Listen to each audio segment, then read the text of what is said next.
Today is Tuesday, June 1st, 2021. Coming up on Roland Martin Unfiltered, President Joe Biden, the first president to speak around the Tulsa Race Massacre anniversary on the 100th commemoration. The first one to also call it a massacre. We'll show you some of what he had to say. We'll also hear from some of the folks who were inside of the speech, where I was as well. We'll also hear from actor Hill Harper, who participated in an economic empowerment day tied to the Tulsa Race Massacre Commission. We'll also hear from Congresswoman Maxine Waters, hear from other experts. They talk about the impact of the Tulsa Race Massacre. All of that coming up next on Roland Martin Unfiltered, broadcasting live from Tulsa, Oklahoma, the Greenwood District. He's got it. Whatever the miss, he's on it. Whatever it is, he's got the scoop, the fact, the find. And when it breaks, he's right on time and it's rolling. Best believe he's knowing. Putting it down from sports to news to politics. With entertainment just for kicks, he's rolling. It's on go, roll, y'all. It's Roland Martin, yeah. Rolling with Roland now. He's funk, he's fresh, he's real, the best, you know he's Roland Martin now.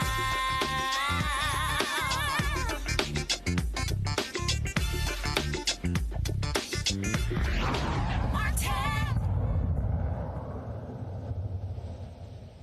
Hey, folks, this is...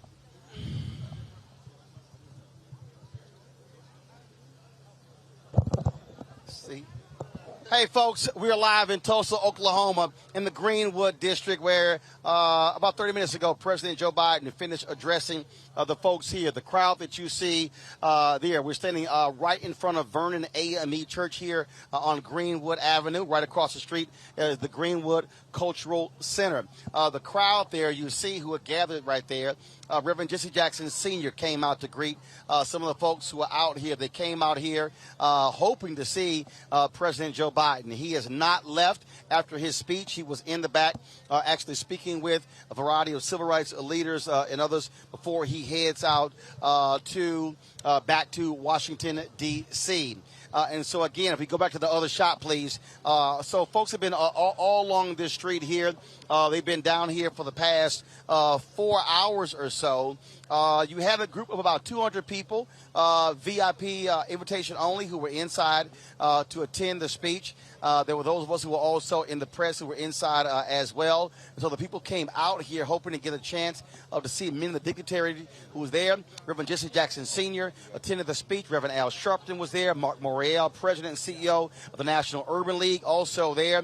Members of Congress, including Congresswoman Brenda Lawrence of Michigan, Congresswoman Lisa Blunt Rochester of Delaware. There was also Congresswoman Barbara Lee of California. You had Congressman Stephen Horsford from Nevada, Congresswoman Sheila Jackson Lee from Texas, and Congressman Hank Johnson from Georgia. So they were all there attending the speech. As President Biden said in his speech, this was the first time a United States president came to Tulsa to commemorate this anniversary. This race massacre took place 100 years ago, sundown on May 31st, and extended through the wee hours on June 1st.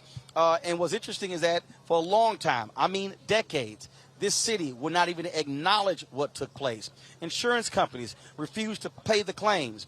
Black people who had their money in banks couldn't get that money out because the bank said, you have no proof you had money here, because the papers were burned up when 36 blocks of black prosperity was gutted, completely destroyed by white domestic terrorists. That's what took place here in Tulsa. As I said, there were a number of people who were there. Reverend Dr. William J. Barber was inside. Also, longtime Tulsa resident Bishop Carlton Pearson. He was also inside the Greenwood Cultural Center to hear President Joe Biden speak. He joins us right now. Bishop Pearson, glad to have you back on Roland Martin Unfiltered.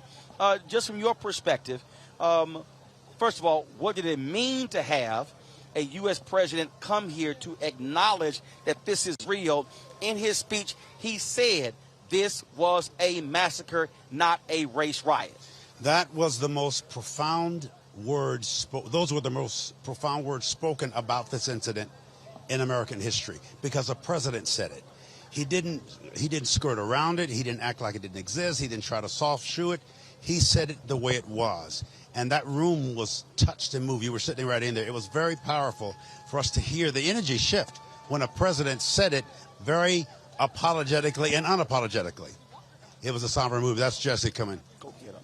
It absolutely was. Reverend Jesse Jackson. It absolutely was a very somber moment.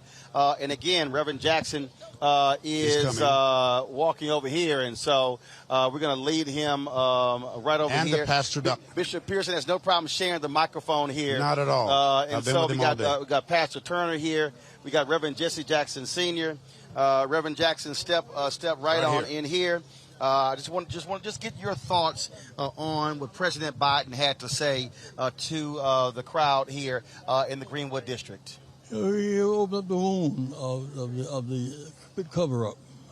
That's important. We're not going to go beyond the cover-up to the new day. We need now, given by the federal government, to make African-American hate crime bill. It's done for Asians and it's done for Jews. Secondly, make lynching a federal crime. It's not passed Senate. Last time, Rand Paul held it up. We also need a $100+ million development bank. Not just a grant, but a bank that intends to lend to small businesses.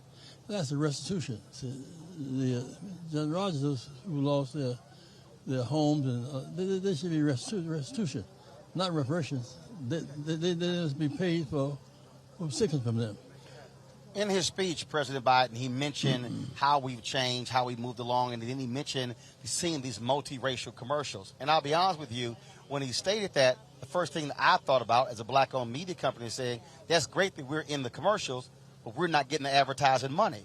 You got to deal with the money if you want to deal with America. Well, no. I think you're saying something else. I agree, but I'm black ads all the time. It seems to me that when Diane Carroll kissed a white guy, it was national news on TV. The blacks are not saying humans. Now, to make us human, we sleep on mattresses, we run, we play. That's a piece of it. But your point is, at the end of the day, it's an economic factor, and we must fight these companies tooth and nail to get Carol Williams and other black-owned agencies of record. Burrell in Chicago, Carol Williams in California. This is the deal breaker for us, deal maker for us. Really. Pastor Turner, I want to bring you in here. You heard, I'm bringing Bishop Carlson. You heard the president. He talked about housing. He talked about 10 to 15% from disadvantaged businesses. But again, what I heard was that disadvantaged businesses, that includes a whole lot of people. We also got to be black specific in the ask. Absolutely. And I want to say it was good that he's the first president to come here in 100 years, but we and I appreciate that, but we need to make sure that we have some legislation to back up that speech. And while we appreciate the presence, we want to see some policy. And he came right close to supporting an anti-black hate bill, but I didn't hear that come out of his mouth today.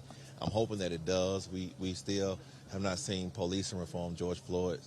We still have some voter suppression laws across this country that we need to get addressed. And like the Reverend Jackson stated, lynching today in America is not a federal crime. I'm going to repeat that. Lynching today in America is not a federal crime. And we still do not have an investigation into the worst race massacre in American history, where when bombs were dropped right here on American soil, we've never had a federal investigation into that. Perpetrators. Somebody knows whose granddaddy did the burning, the killing. The victims are perpetrators, and both must be addressed. We're leaving right now, but we're starting a Rainbow Push Coalition in the area. Reverend Turner will be the point person to convene the Rainbow in this area. Bishop Carlton Pearson, on that point again, here, I've been hearing from lots of people. They appreciate the gesture. They appreciate the acknowledgement. But if you don't deal with the repair, if you don't create a victims compensation fund, America created a multi-billion-dollar victims compensation fund for 9/11, but Tulsa and Oklahoma, America still has not done it for the residents of Greenwood. Well, first of all, we're not asking for special rights. We're just asking for equal rights. The equal rights that this section of Tulsa and really of the state earned. We had a city. They didn't drop bombs on black people. They dropped bombs on black progress. And that's what they fight the most. We want progress, not just process. We can talk about it. They've been talking about it for years. Words don't mean anything without action. We're expecting action. We're actually demanding action. And we want every American to vote and talk to their congressperson, male or female, Democrat or Republican. We need change. If we don't, because the whole world sees this, we're going to look like an unjust country.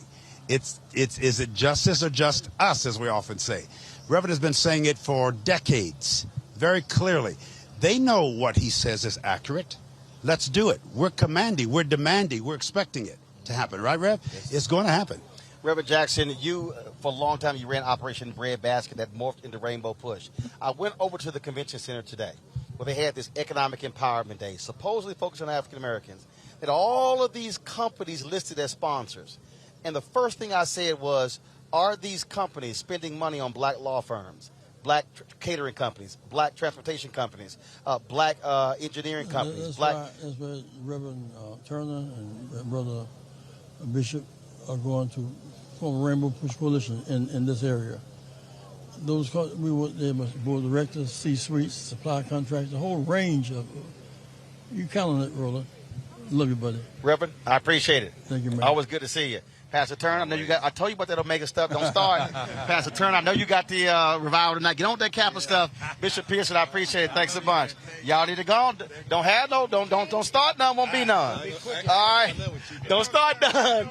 Don't start none. All right, folks. That was Reverend Jesse Jackson Sr., Pastor Robert Turner, and also Bishop Carlton Pearson. All of them, of course, here. And so we certainly thank them for stopping by with us. Again, what people here are saying, you have to deal with the money. If you don't deal with the money, you're not dealing with the fundamental problem that exists in this country. And so that was the focus there. Anthony, if we could actually turn that camera around there. I need to give y'all a sense. So let's go to the high camera. I want to show y'all something. I told y'all it was 36 blocks. It was 36 blocks that was destroyed. We're standing on Greenwood Avenue. So you're talking about all the way down. Remember we covered the march on Friday. It started at the middle school. That was what was 1 mile away. And I was talking to a brother who grew up here, and he talked about all of the businesses that were on this street. We talk about Black Wall Street. Well, now let's go to Anthony's camera. Down there, folks, so you see the freeway. Let's go to the other camera. You see the freeway. You see the freeway there. That's freeway which came in the 60s, split this neighborhood up. And so let's bring the camera down. Bring the camera down. And so right across, bring the camera down. Pan down. And I want you to, and so there's a baseball field over there, and you have a few black businesses that are down there. Y'all, that's it. That's it. In fact, let's go back to the high camera. Where this cultural center sits, this is not even black owned. This land is actually owned by the city. And so just so people can understand what was lost. So we'll go back to Anthony's camera. So everything on the other side of this freeway, all of that was land that black folks owned. So you were seeing, switch to the other camera, Anthony's camera. On the other side of this freeway, all of that was black-owned land, and you had a number of businesses. Now you see high-rise structures, you see apartments, you see other buildings that are coming up that are actually being built. And so again, acknowledgement is one thing. The people here are thankful for President Biden coming here to acknowledge what took place 100 years ago. But this city has not confronted the after effects. They have not dealt with financially. The mayor has repeatedly scoffed at creating a victims compensation fund. Philanthropy in the city has refused to deal with it. Major corporations has refused to deal with it. And in fact, I'm going to do this here, folks. And again, we're going to discuss it a little bit later. let me just give me a second here. I told y'all when I was talking there exactly what we were seeing.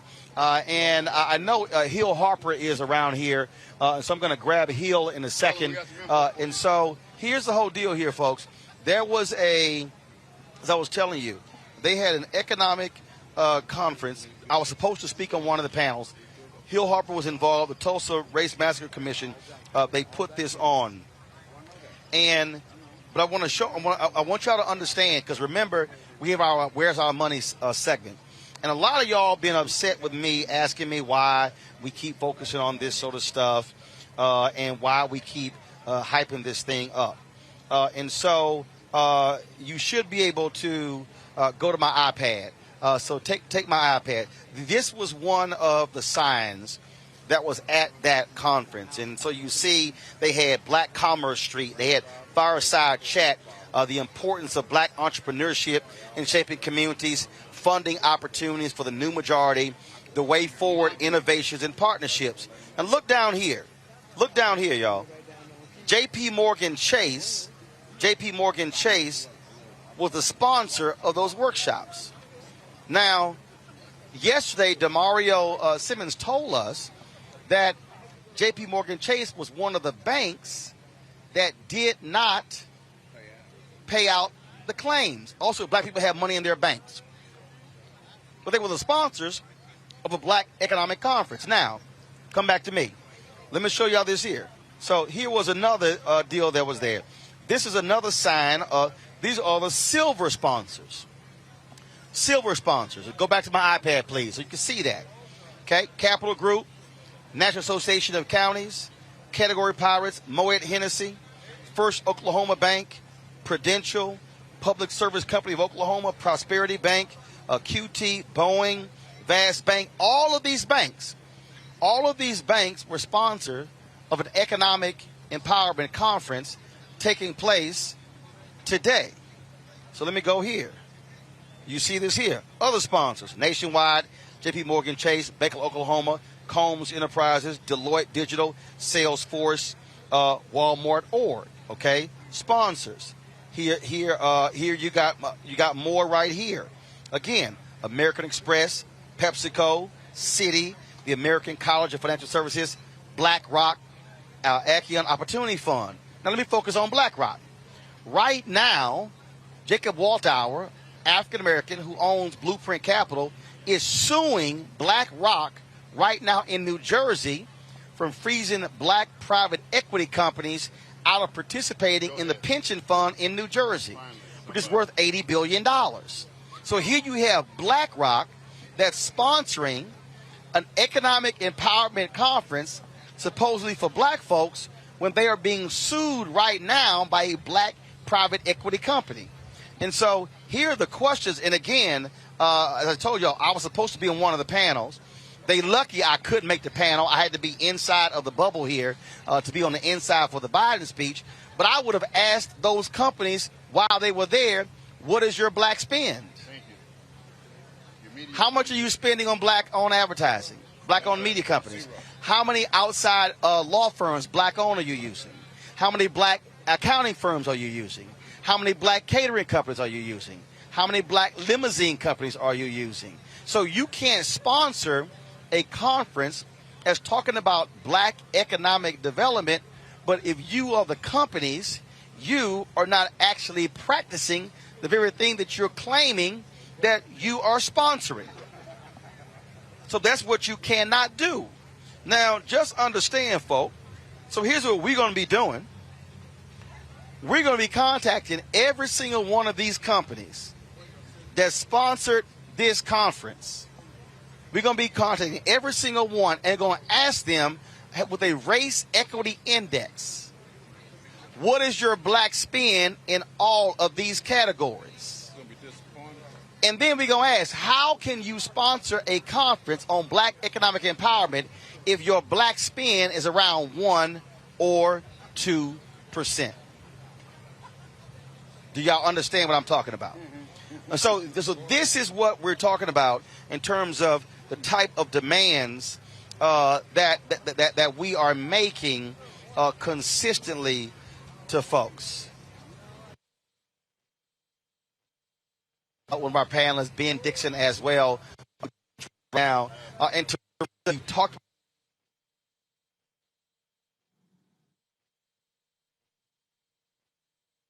about Anthony, we're having an issue with the signal. We're freezing. That's why we got to figure out what's going on here. Benjamin, go ahead and weigh in on this. One of the things that, as you were talking about those sponsors, J.P. Morgan and Chase, the first thing I thought about was Jamie Dimon, the CEO, who was in a hearing with Senator Elizabeth Warren last week. And they were talking about how J.P. Morgan made all of this money off of poor people, black people during the pandemic in overdraft fees. And he refused. He absolutely refused to address the fact that during the pandemic, J.P. Morgan and Chase, under the leadership of Jamie Dimon, has been getting billions of dollars off of poor people in the pandemic. So it's really consistent to see them doing, getting the publicity and the PR associated with the 100th anniversary of Black Wall Street being bombed into non-existence, but not actually living up to the promise that they're giving.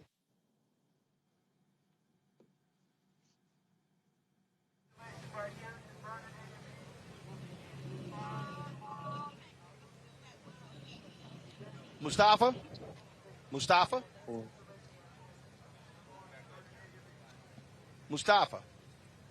I'm here, Roland. I couldn't hear you. Again, a presidential speech is nice, but you got to deal with the money. Without a doubt. I mean, we know that we appreciate the words of President Biden, but we also understand that the federal government has a huge amount of resources that could be dedicated to the rebuilding of the Greenwood district there in Tulsa, Oklahoma. So that has to be a part of the mix. You know, there are literally $500 billion in contracts that go out every year from the federal government. We need to redirect many of those different types of resources, both at HUD, and work at EPA, the work at transportation, the work at Department of Labor and others getting focused. And then we have to also make sure that there are real, authentic public-private partnerships. So as we stated earlier, we know that corporations, whether directly or indirectly, have made money off of pain and trauma that has happened inside of our communities, going all the way back to Tulsa and moving forward. So we have an opportunity also to make sure that they are coming together with the federal government to make sure that there is transformative change that is happening, that is community-led, and so that we're actually building wealth back into this community and communities across our country. But this right here, I dare say, Teresa, is why we can't be afraid to challenge folks directly. When I listed all of those companies, we have to sit here and nail them, target them, be direct with them on how are you going to sponsor a conference, but then you're not actually doing what you are claiming to sponsor with the conference. You're absolutely right. It's a twofold process. And I think people have had this mindset, especially those that are sitting in high positions in corporations, that if you just throw money at the problem, then the problem will be solved. And I think also essentially when people are asking for sponsorships for different organizations and different events that they have, is that we also need to be putting fuel to the fire and ask them about that index that you were talking about, Roland, and preparing that document of racial equity. And part of it is, you know, knowing what the products that they serve to communities of color, knowing what type of small businesses that, you know, they help encourage to grow on an annual basis, but knowing some of those aspects will, I think, also lead some of the individuals that are hosting these big conferences to figure out who to ask in terms of support. So, yes, I think this is, you know, a great boost, you know, to minority businesses where federal contracts have become available. But personally, I would like to know, what is that percentage? And does the criteria also change? Like, so there's a whole host of questions that I do believe that the first step is to, yes, we're going to boost, but I do believe there is a opportunity here where we can also shift the gears and understanding what that boost looks like for small businesses.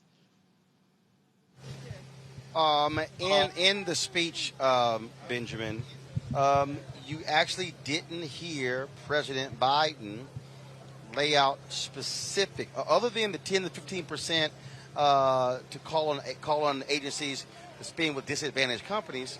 As I said, disadvantaged can mean white women, could mean Latinos, could mean Asians, could mean a whole bunch of different people. And just so folks understand, I was literally texting administration officials while he was speaking, saying, I'm sorry, and I tweeted it. I was sending members of Congress saying, no, that's fine, but there has to be a breakdown, because if you go 10 to 15%, how much are white women getting? How much are others getting? So we got to be, and I keep telling people, focus on two things, dollar amounts and the percentage. To get both. Don't let them give you the dollar amount without the percentage. Don't let them give you the percentage without the dollar amount. Roland, as you're speaking, I'm thinking about how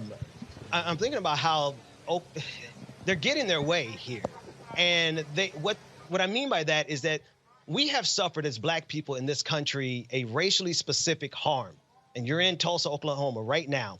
100 years ago, a racially specific harm. But they want to play this game with us to suggest that we can't ask for racially specific remedies for everything that has happened to us in this country. And so they dilute the solutions that would be best for black people and make it very generic because they don't want to give us racially specific solutions. Well, this country gave us racially specific harm for centuries. And I think it's time that they get this straight and prioritize the issues of black people in this country. Well, and look, first of all, the Supreme Court Croson decision, Mustafa, speaks to quotas, and it limits what government can actually do. And so we understand that. The point I'm making is what we can't do is allow folks to say, well, here's the number that disadvantaged businesses are getting. No, I need it broken down. I remember when I was in Illinois, the Chicago Defender, and the state of Illinois came in talking about the $190 million expansion of the Dan Ryan Expressway. And so they came forth and they were talking about how much women got, African Americans, Latinos, and Asians. And they were presenting to the Illinois Black Caucus. And I raised my hand. I said, I'm curious. If you're a black woman, which one of those categories you go in? They said, well, you go in black. I said, if you're a Latino woman, which category do you go in? They said, Latino. So you're an Asian woman, which category do you go in? They said, Asian. I said, well, hell, the W category should be WW for white women. I said, don't say women and then do black, Latino, Asian if all the women who are black, Latino, Asian go in those categories. That means that W category is really white women. What was the highest amount, the group that got the most money from that Express project? More than 50%? White women. That's why we have to break the data down and not simply accept the large number, percentage, or dollar amount, Teresa.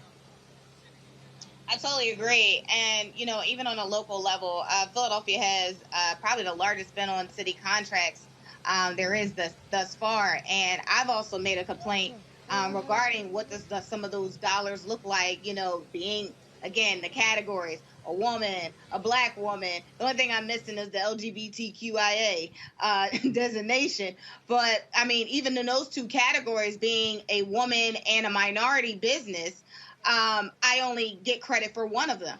And so even if I start to look at that breakdown and I'm like, you know, that's interesting, I still now have to find a minority business, even though I'm a 2 for 1. So it's so unfortunate because the devil is really in the details here. And I think if we're starting to say that minority businesses or small businesses are the backbone of the community or backbone of the economy, well, I would say the community too, but the backbone of the economy, we really need to start to take a look at how the minority businesses are trying to grow in this new system of how they pretty much proportion out some of those business ideas.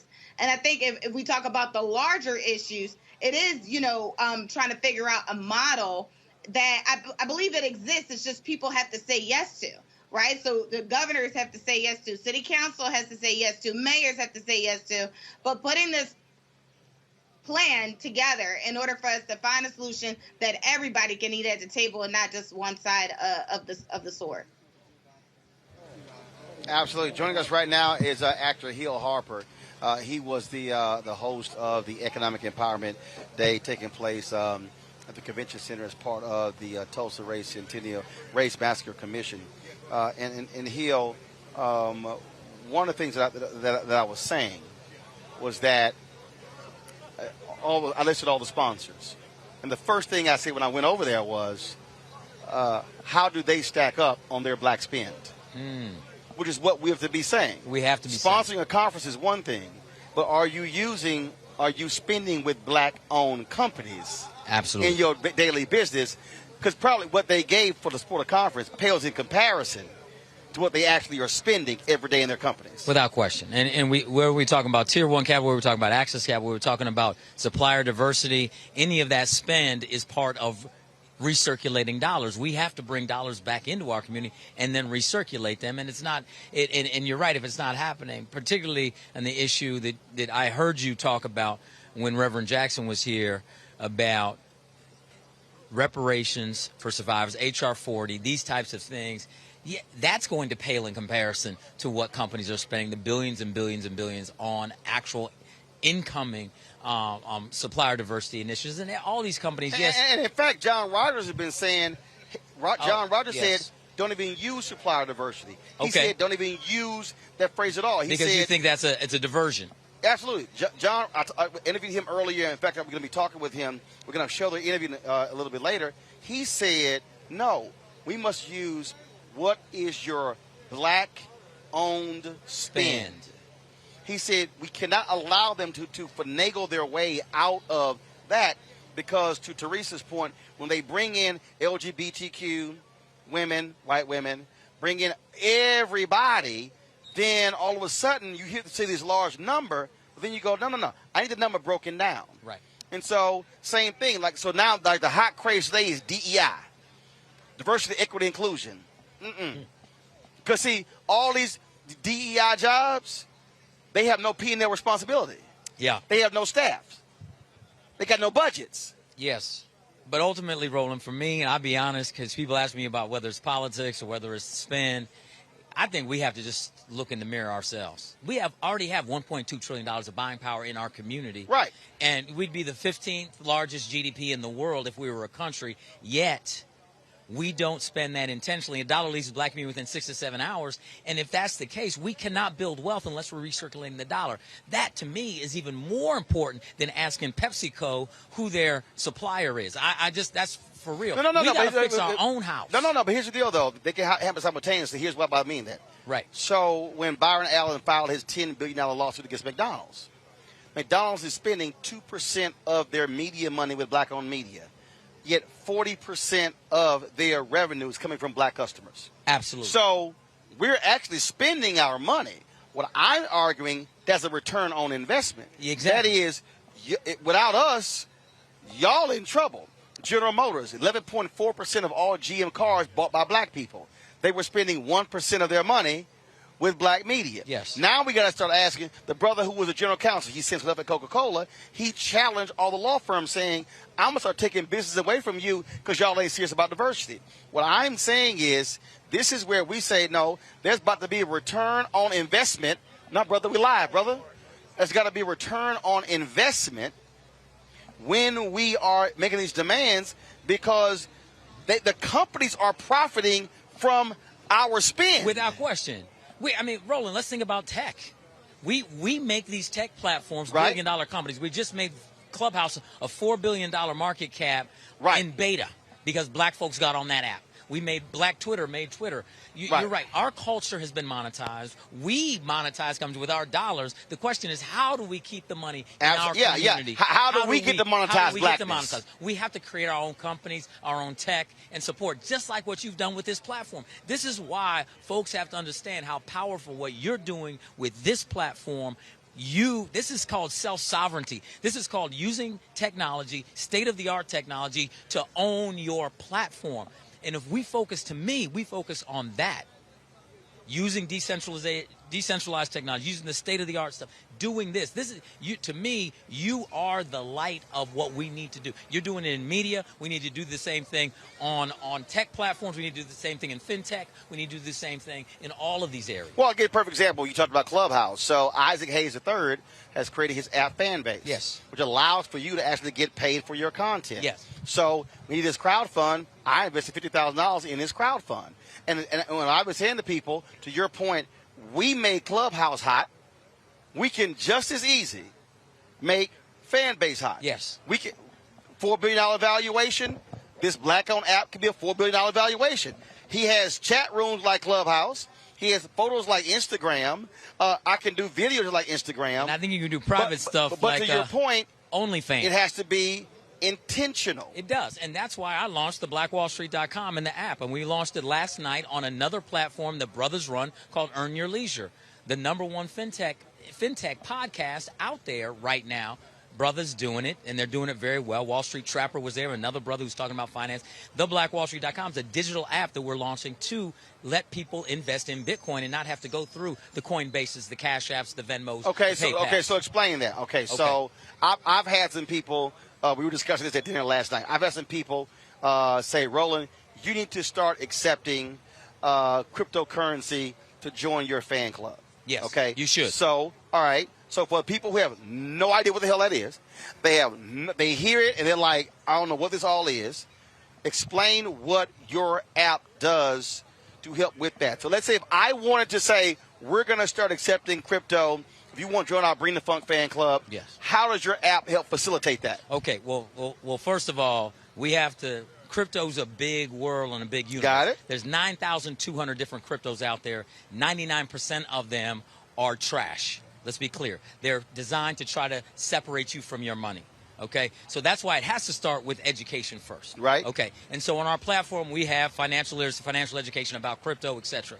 But beyond that, what digital wallets simply do, we're moving into an age of digital currency and cryptocurrency, where just like the watch on people's hands are accessories for the most part because they do exactly what you're doing. You look at your phone for your time, right? The same thing's going to happen with your wallet or your purse. You're not going to use what's inside of it, credit cards or cash, to transact. You're going to use a digital wallet in your phone. You're already doing it. Apple Wallet, PayPal, Venmo, Cash App, etc. Here's the problem. We don't own any of those. Right. And I just said, right on this street 100 years ago, a dollar circulated 60 to 100 times, which was a year, 2 years or more within the ecosystem. Right now in America, a dollar leaves the black community within 6 to 7 hours. If we don't start owning our own digital wallets, it'll be leaving within 6 to 7 seconds. That's why I created a digital wallet, an app. Now, why are you able to buy only Bitcoin on that app? You can only buy Bitcoin on others like because it said all the rest of them are trash. You already said. Yeah, exactly.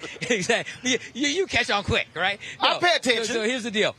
Every Bitcoin has 100 million Satoshis in it. I have a saying, and other people say Satoshi is black. What do I mean by that? We finally have a fair, decentralized type of currency that if we index in early right now, the entire world will have to come through us for access to that asset. 95% of black Americans keep their portfolio in cash.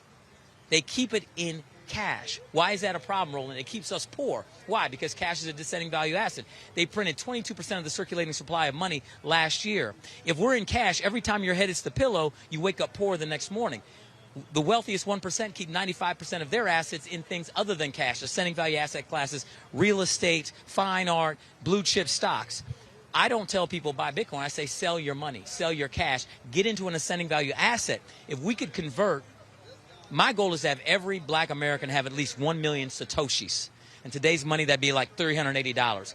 If we actually did that, so if you have 2 parents in the household, 3 kids, that's 5 million Satoshis in that household. If we actually did that, there's only 2% adoption in the world. The rest of the world would have to come through us for access to this asset class. We would control the asset class. We've never controlled an asset class.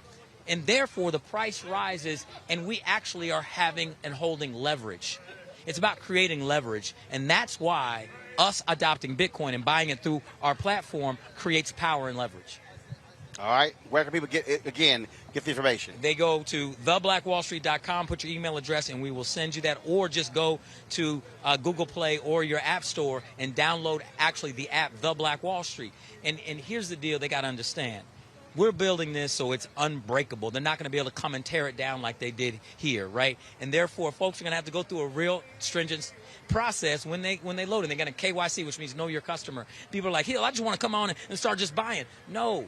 You got to take your time, connect your bank account. It's a process, but it's a process worth doing. And I believe I'm going to make a big prediction right here, Roland. This is the first time I'm saying it, and since we're live, I want to say it. I believe that our app and our platform will create more black wealth than any single business or app in history. black wealth, black American wealth. All right. That's a prediction. That's it. Hill Harper, I really appreciate it, bro. Thanks a lot. Appreciate you, man. Continue doing what you're doing. You are our hero in the media space, and we have to support you and start accepting Bitcoin.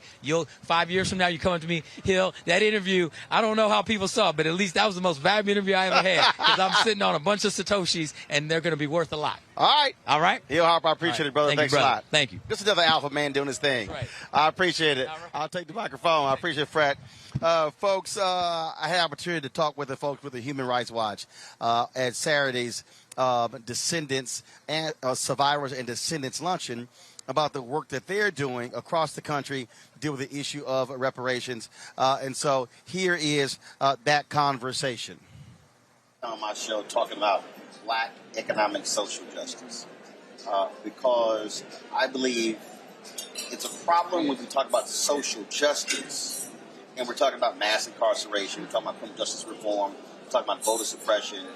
Because if you don't deal with the money, then you really are not dealing with the fundamental problem in this country. So talk about the work that you're doing to deal with black economic social justice, whether it's in Tulsa or around the country.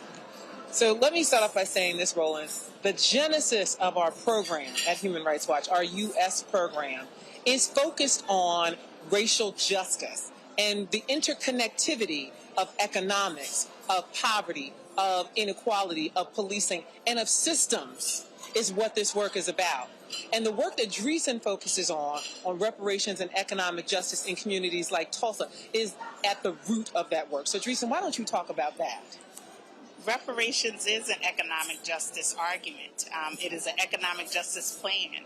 And therefore, communities all across the country have been ravished by either white mob violence or systems of white supremacy that have suppressed the economic, social, political outcomes, disenfranchised generations of black people, including here in Tulsa. So the argument that this needs to be repaired, this needs to be remedied to its fullest extent, not halfway, not partially, but to its fullest extent, return Greenwood back to its prosperous black wealth origins. Greenwood is not a story of white wealth on black bodies. Greenwood is a story of black wealth, so we have to restore this community back to that place. See, one of the reasons why we have expanded this in a sense is because as somebody who studies words, I look at how this discussion is framed. Whenever there's a debate, folks are like, well, you're talking about going back to slavery, going back to early 1900s. What I constantly do is bring this thing all the way to present day. So when you look at the committee in Tennessee that just did, where they said the Tennessee state effectively was owed anywhere from $150 to $500 million because they've been grossly underfunded since day one. That still happened. The HBCU lawsuit in Maryland, where they finally settled Maryland and gave up $577 million. Same thing. And so I think it's important for folks today to understand that it's still happening. And so we can't have a historical conversation. We got to have a present day conversation as well. Yes. And that's really what we've been talking about, Roland. When we've been working with Congress on H.R. 40 to establish a commission to look at the history of slavery in the United States and how it ties to reparative justice and reparations, that is about connecting it to present day. This story is not just about what happened 400 years ago. People cannot understand this concept, and they can't understand the issues that we're fighting for if they can't connect it to what is happening today. That's what this work is about. The work that Dreesen oversees, that's what it is about. It is looking at what is happening now. We're here in Tulsa today. We're not just talking about things that happened 100 years ago. We are telling the story and making the connection between that and everything that has happened in between up to 2021. See, I think they can make the connection. They don't want to make the connection because in their minds, like, well, you'll be taking my money. That's why I go, okay, were you vocal with the 9/11 Victims Compensation Fund? Were you vocal when the communities have been destroyed from tornadoes or from floods? And so my whole deal is, when we are having this debate, I'm going to use your own language and arguments against you to then force you to defend what you have previously supported and then say, why I should apply to black people. Right. And access to health care, you have, less access in neighborhoods across black communities. Preventative deaths for maternal health care, on to education, deprivation of resources, deprivation of wealth accumulation. These are all connected. Police violence against the black community, not just police killings that are the tip of the iceberg, but the conditions of poverty that are systematized for these black communities to be in. Redlining, urban renewal, racialized segregation policies. These determine the health outcomes, the education outcomes, the employment outcomes of black people across America. So how are you also keeping up with these success stories? The reason I say that, I spend lots of time studying the Black Freedom Movement. And a lot of people focus on marches, events, speeches. But there was a strategy behind it. And one thing that Dr. King always talked about was we have to be constantly celebrating even small victories so people now realize that we're actually making progress. So talk about that. Places where what you're describing is being done, has been done, so people understand that it's actually happening, that we're not having a theoretical conversation, a rhetorical conversation. You're actually seeing results of this. Right. Across the country, you're seeing reparations efforts at the institutional and the local level and at the state level. You have Evanston, Illinois, implementing its first phase of its reparations program for housing remedies. You have places like Amherst, Massachusetts, cities in the South that are examining not only the past, but how the past impacts present-day outcomes. But they're not all calling them reparations. They are not. Because I want you to add that as well, because that's important for people to understand that, again, the word scares the hell out of white America. So there's also examples of places where they are achieving the same result, but calling it something else. Yes. Right. And there's a benefit to bringing attention to what reparations will do and what racial equity and good public policy should be doing anyway. The government should be doing racial equity policies anyway. Reparations helps close the gap so that those equity policies can actually be implemented and impact people's lives thereafter. If you do not repair the harm, then there is no impact on those equitable policies from there on. So some cities are going to call it a racial equity program. Some cities are going to call it reparations. But there's a specific process with reparations where communities have to determine their recipe for repair. Governments can't say, this is your reparations, here's your history center, this is your reparations. The community has to determine, based off of the harms they've experienced, what that reparation should look like. See, for me, I'm not including history centers. On this issue, for me, I'm dealing with money. So I'm not interested, and there's no disrespect to what people have done, but I'm not interested in museums, centers, whatever the heck. I'm looking at what happened in Florida with Rosewood, where they created $2.1 million for scholarships. Okay, that's benefiting those students. Now, some will say, well, but not others. But bottom line is, I'm interested in money. The efforts that we're in, how we are going after these companies when it comes to not advertising with black-owned media. Same thing. And so there are multiple ways in which are different strategies people are employing. And I think that's also important for people to understand that there's no one strategy. Yes. There are multiple strategies. You got legal teams use multiple legal strategies to achieve the same goal. Yes, and that's what we civil and human rights lawyers do. You know that, Roland. And this is what people need to understand about reparations. As Dreesen was just saying, it is not a one-size-fits-all. It is a panoply of options that are available when we're having this discussion about reparations. So the same things that you were just talking about are a part of that. When we talk about, monetary relief, when we talk about improving communities, when we talk about improving healthcare systems, educational systems. All of that has to be a part of the conversation on reparations. So yes, money is a part of it. I'm glad you're focused on that. But so are these other pieces that we are talking about. It is all a part of this large collective effort to provide reparative justice and to make these communities whole again.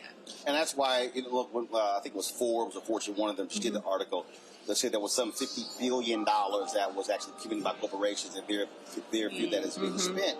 I think we also have to really change the mindset of even our community, where we get folks to understand that philanthropic support is not the same as investment. Yes, exactly. And I think what has happened in the black community, what we've had an emphasis on philanthropic support.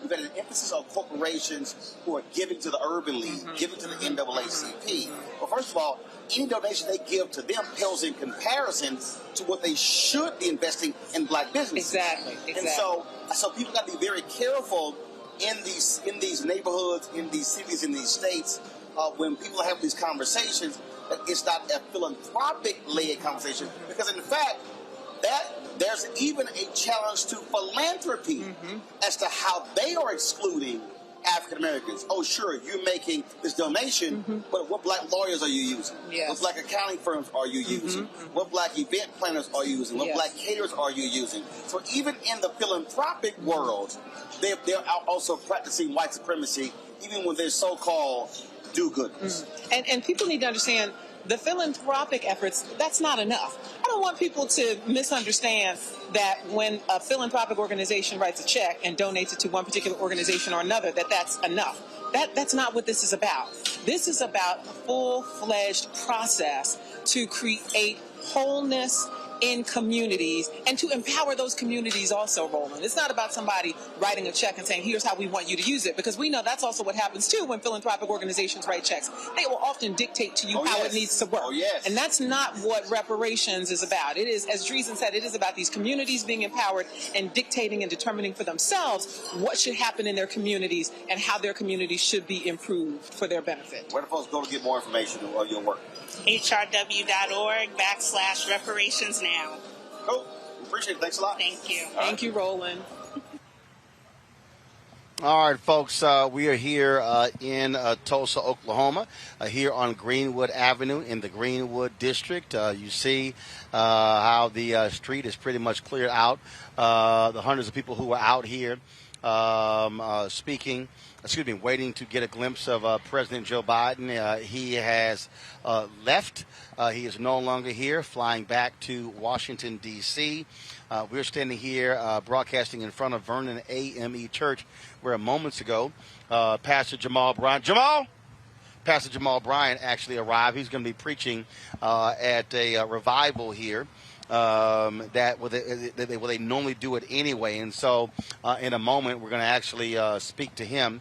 Pastor Robert Turner is showing him they dedicated a prayer wall here at Vernon AME. Anthony, let's get a shot. Let's get a shot of them sitting before there. Again, we're standing here. There's a prayer wall that they erected. Vernon AME, this was where 100 years ago, black folks who were attacked, actually, let's just do it right here. Let's use this camera right here. The black people who were attacked by white domestic terrorists, they fled here to the basement of the church. It was over here. Jamal, come on over here. I'll talk to a little Kappa. Let me give you the microphone here. You popped in for revival here. And Pastor Turner here, you needed backup. You needed backup. So we've been talking about folks appreciative of acknowledgement. But if you don't deal with the money, then it's just a feel-good moment. Right. It's amazing. Dr. William Barber has carried the real torch of Dr. King, who understood the next step after civil rights was civil rights. Dr. King said in a conversation to Harry Belafonte, what's the point of a Negro sitting at a lunch counter if he don't have money for a hamburger? And so this is really about economic justice, that we're not coming to smell ashes, but really to demand reparations. And that's why people have come from all over the country. There are a lot of people who, I love the folks who go, do for self, do for self, do for self. Now, first of all, the black church has always done for self. Right. I own this company that's doing for self. That's right. My security guy owns his company that's doing for self. But doing for self also doesn't mean that we ignore the billions being spent by the federal government, state government, county government, city government, school districts, corporate America, because white wealth in America was not built by doing for self. It was built on doing for access. Right now, Jeff Bezos, the richest man in the world, is asking for a federal bailout of his space company. Right. He got the money. Right. But he's looking to the federal government for a check for his space company. The other side of that, Roland, is the reason why we're here is America hates when we do for self. That the African Americans... Hold on. Yeah. Don't, see, for everybody, somebody watching right now, hold on, as my man D-Nice said, let me run that back. Yeah. We are here because America doesn't like for us to do for ourselves. You and I crisscross around the country, especially pre-COVID. And if you go to Baltimore, you go to Little Italy, you go to New York, you can go to Chinatown.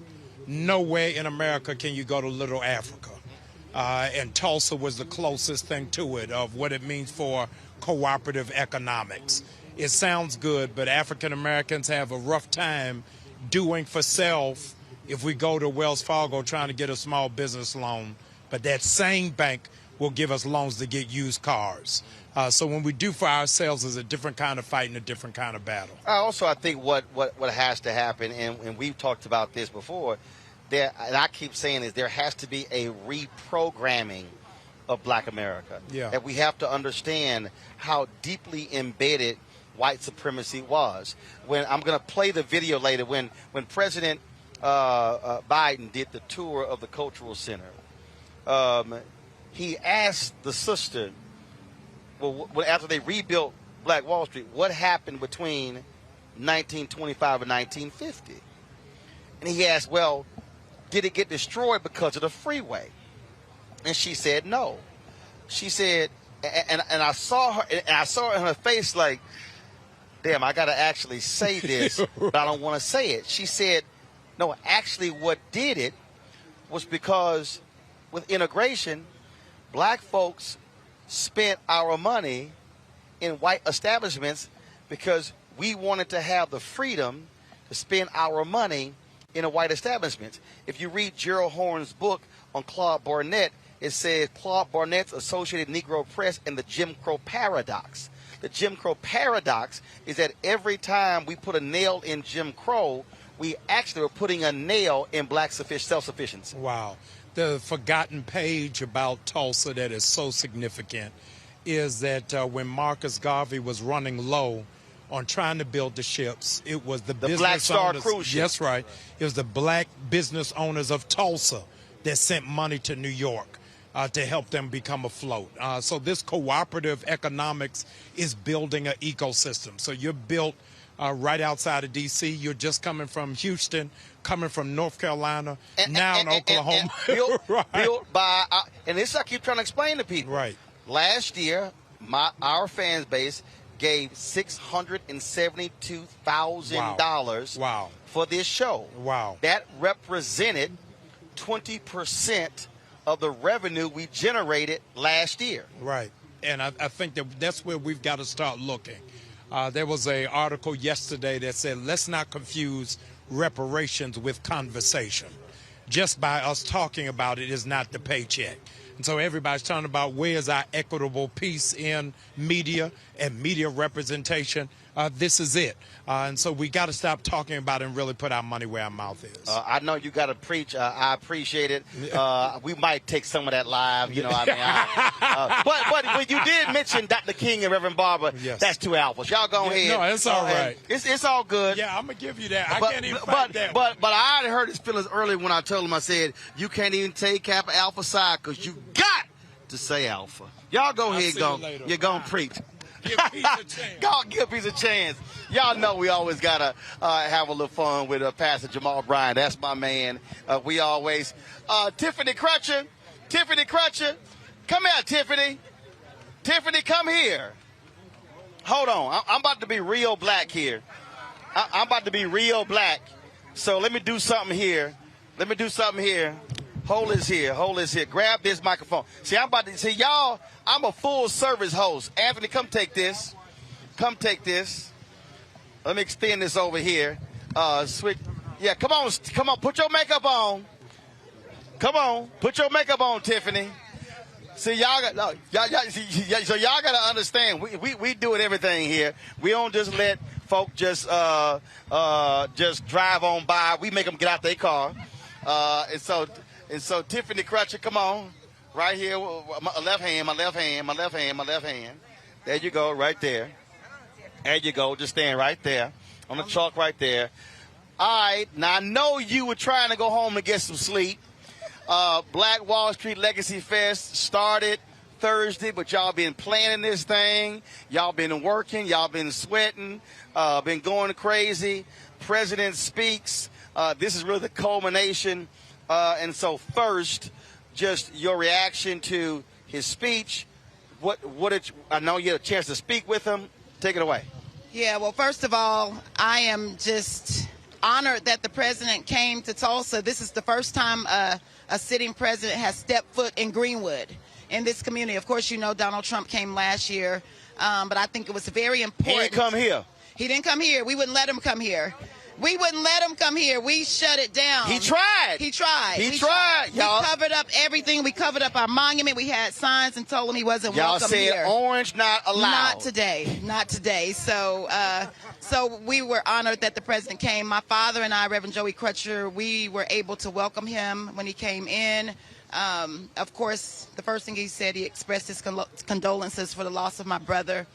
And he and my dad share a lot of commonalities. They both lost their wife.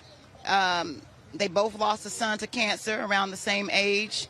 And they both have the same first name. And so what President Biden did was encourage my dad. It's just who he is. He started to quote some scriptures.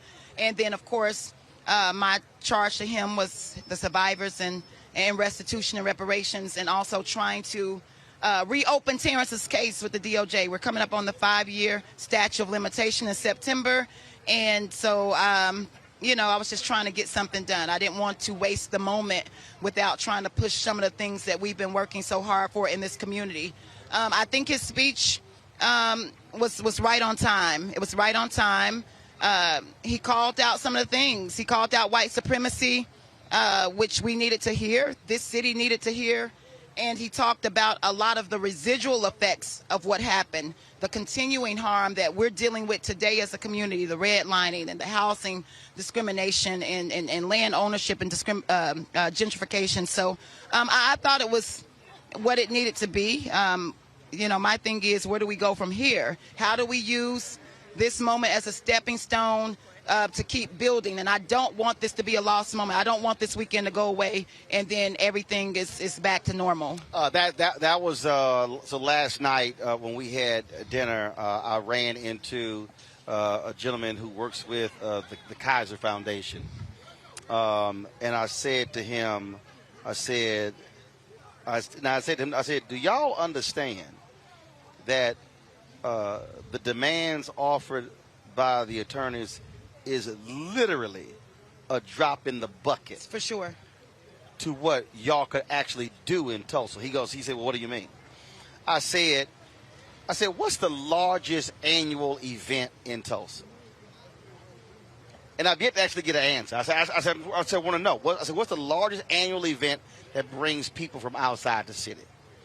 I said, if y'all had any sense, y'all would realize that if y'all partnered with the Black Wall Street Legacy Fest, and you took Thursday through Sunday. That's right. And turned this into a full-fledged festival that had workshops, entertainment, all of that around Black Wall Street.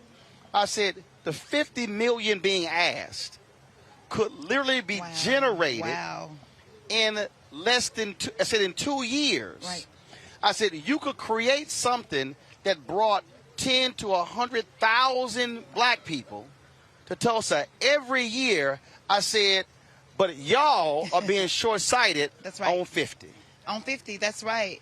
And it's just not about that. And then he said, well, I would love to get you together with my boss. I said, set the meeting up. I tell your boss the same thing. Good. I said, but you got to meet with community folks. That's it. And say, we're going to do this thing together. I said, because otherwise, I said, your hotels be filled up. Your restaurants be making money. There were white folks in New Orleans who shut down in the first few years of Essence. Wow. Then when 300,000 hit the city, wow. Then 350, then wow. 400, then 450. Mm-hmm. Now, they shut down other times of the year, but they're going to be open during Essence right. because they understand. And I'm like, that's what it is. That's what it is. And so, I mean, I appreciate you raising that point, because a lot of times a prophet isn't wanted in his own backyard, and you know, it's not what you say, it's what you keep saying. And when they hear it from other people, that really helps. And so I'm just so thankful for everybody that's come to Black Wall Street, the Congressional Black Caucus, our civil rights leaders, our black media, to really help us amplify this story and to echo our voice. I mean, that's what it's all about. And we're getting ready to debrief right now. We cannot let this just be a moment. It's right. a movement. That's right. And we still got to keep screaming at the top of our lungs reparations for these survivors that are still here and for this community. We want to reclaim our land. We want to control our own history. We want our children to have scholarships for the next 100 years. We want tax abatement for the next 100 years. There's been no atonement, and we need it, and we need it now. And we cannot waver. I mean, period. Well, I tell for everybody who's watching, I need y'all to understand, it was invite only on the inside. When I got here Thursday, when we met, I said, hey, Tiffany, they got to have black media in the room. She's like, absolutely.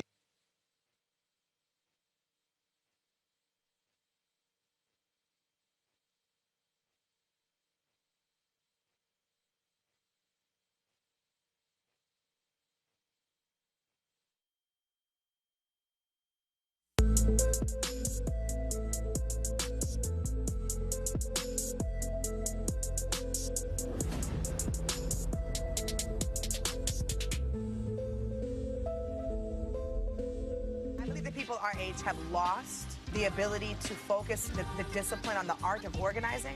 The challenges, there's so many of them, and they're complex, and we need to be moving to address them.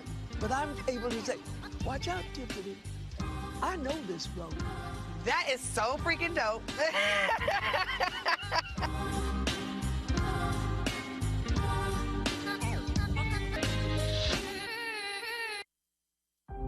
I'm proud of the officers I worked with on January 6th. They fought extremely hard. Our worst nightmare really come true, an attack on American democracy right here in the nation's capital. I experienced the most brutal, savage, hand-to-hand combat of my entire life.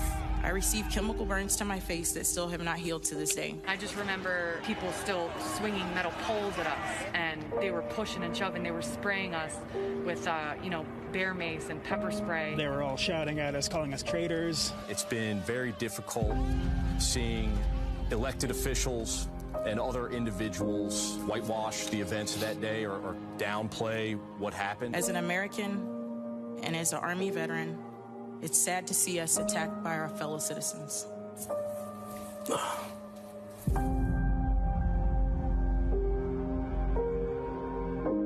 Midas Touch is responsible for the content of this advertising.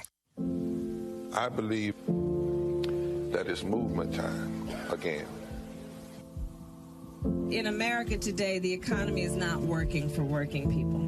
The poor and the needy are being abused. You are the victims of power, and this is the abuse of economic power. I'm 23 years old.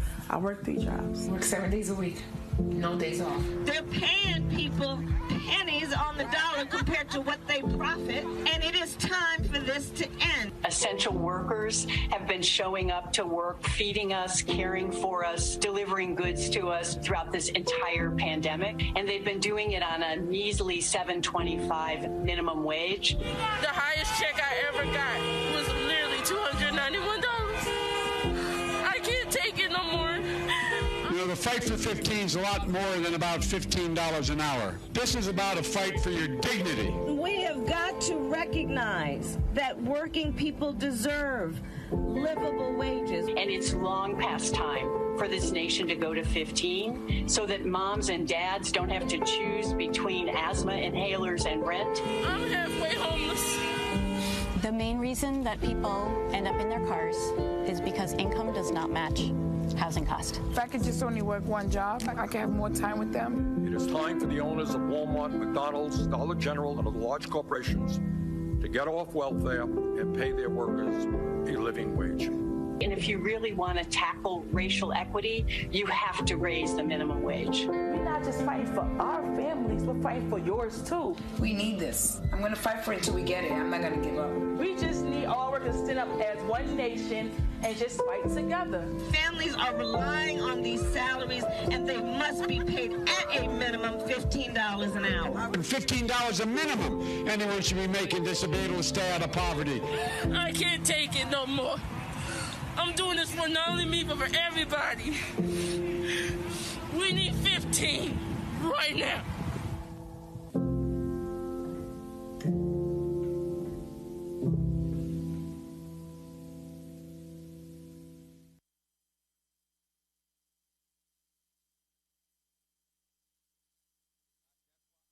Black women have always been essential. So now how are you going to pay us like that? And it's not just the salary. I mean, there are a whole number of issues that have to support us as women. Yeah, but that's what we deserve. We shouldn't have to beg anybody for that. And I think that we are trying to do our best as a generation to honor the fact that we didn't come here alone and we didn't come here by accident. I always say every generation has to define for itself what it means to move the needle forward.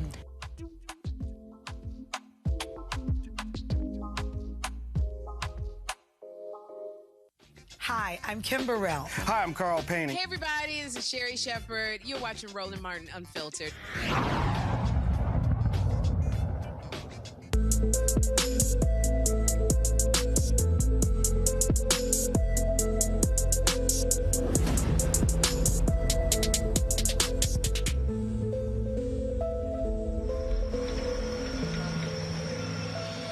All right, folks, welcome back to Greenwood, the Greenwood District here in Tulsa, Oklahoma. In his speech, President Joe Biden talked about voter suppression and redoubling the efforts to fight for voting rights. He even said 2 Democratic senators are the ones who are holding out from ending the filibuster.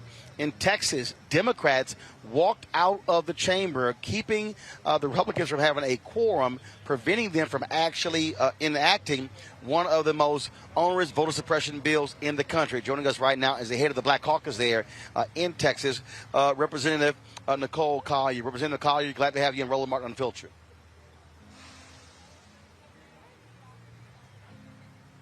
I'm not able to hear her, so if you can unmute yourself. Can you hear me now, Roland? Now we can hear you. So I appreciate it. Thanks a lot. So talk about that bold move to walk out of the chamber. Look, y'all are limited. Republicans control the House and the Senate, but that action kept them from being able to pass that bill. Explain to people what happened.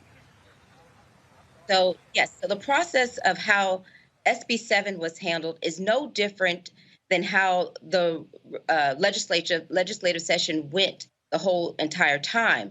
You know, we had Democratic members who would put forth amendments to bills that the Republicans put forth to try to reduce the harmful impacts that they would have. But most of our amendments, most of the time, would be either stripped out, watered down, or flat out denied. And so we've said enough is enough. we pulled back from, you talked about what happened 100 years ago. You're talking about what happened in Tulsa. We reached back and looked at what happened 50 years ago. We talk about how the blacks did the sit-in during the Jim Crow era when they had those Jim Crow measures. The least we could do is walk out when we were faced with the same. And our Republicans obviously were a little bit upset when y'all did that. But bottom line is they earned it.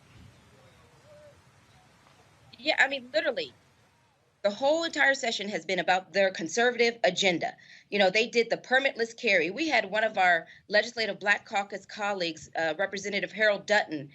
All he did was ask that the pretext stop, that if you see a person carrying a gun under this new permitless carry bill that the governor is going to sign, then that would not provide a pretext to stop them, because we know that blacks are more likely to be pulled over and stopped by law enforcement than their white counterparts. So why, what's the problem with with providing a measure that said that they could not use that as a pretext to stop them? No, when that measure went over to the Senate, they stripped it out. So just the blatant disregard for the impact that their laws have on people of color was called for an equal response. And Texas Governor Greg Abbott was not at all happy with what y'all did. No, but let me tell you this. I don't even see how. So Governor Abbott says that he's going to veto Article 10 of the budget. Okay, that he's talking about, I presume, the budget that's going to be in place on September 1st of this year. But that budget includes the salaries not only for myself, and let me tell you, I'm not concerned about the $600 a month that the state pays me to serve as the state representative. I'm more concerned about my staff. I'm concerned about the staff of all legislative members, Republican and Democrats. I'm concerned about their health insurance. Has this pandemic not showed us how important it is to have health insurance? I mean, we already have the highest rate of uninsured, and for the governor to threaten to veto Article 10, which includes the health insurance and retirement benefits for the legislative body, is a petulant punishment for all of these individuals. No. I want to calm that right. Last question for you. The governor's going to call a special session. What's going to happen next? And then, obviously, y'all got to be prepared for that moment. Yes. Well, we already knew he was going to call a special session. In fact, this is a redistricting year, so we got to do the redistricting, and that was going to be called in a special session perhaps in August or September. And then also there's federal dollars coming down from the pandemic that we're going to have to distribute. So those were items that were already on a proposed special session, but now I anticipate he's going to add this election, these election matters. And, we knew this going in. We knew that one of the consequences is that they could try to make it worse. But we're going to continue to leave all options on the table when it comes down to pushing back and opposing these measures. So whether that's trying to file points of order, talk the bill to death, or walking out is yet to be seen. But we don't want to, close out any of our options. Representing Nicole Collier, head of the Black Caucus there in Texas. We certainly appreciate it. Thanks a lot. Thank you so much, Roland.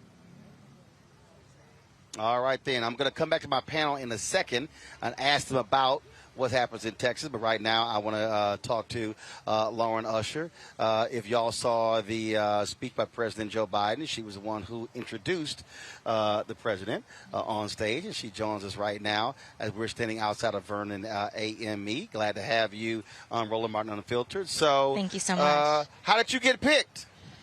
So, with working with the Justice for Greenwood team, the lawsuit that is currently in progress here for the survivors and descendants of the Tulsa Race Massacre, they reached out to me to introduce the president as being a descendant of J.B. Stratford, who had the Stratford Hotel, actually just steps from where we're standing right now. So where was it?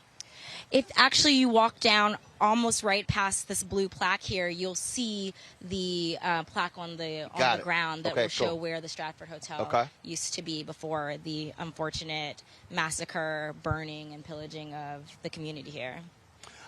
During his speech, the president called it a massacre, not a race riot.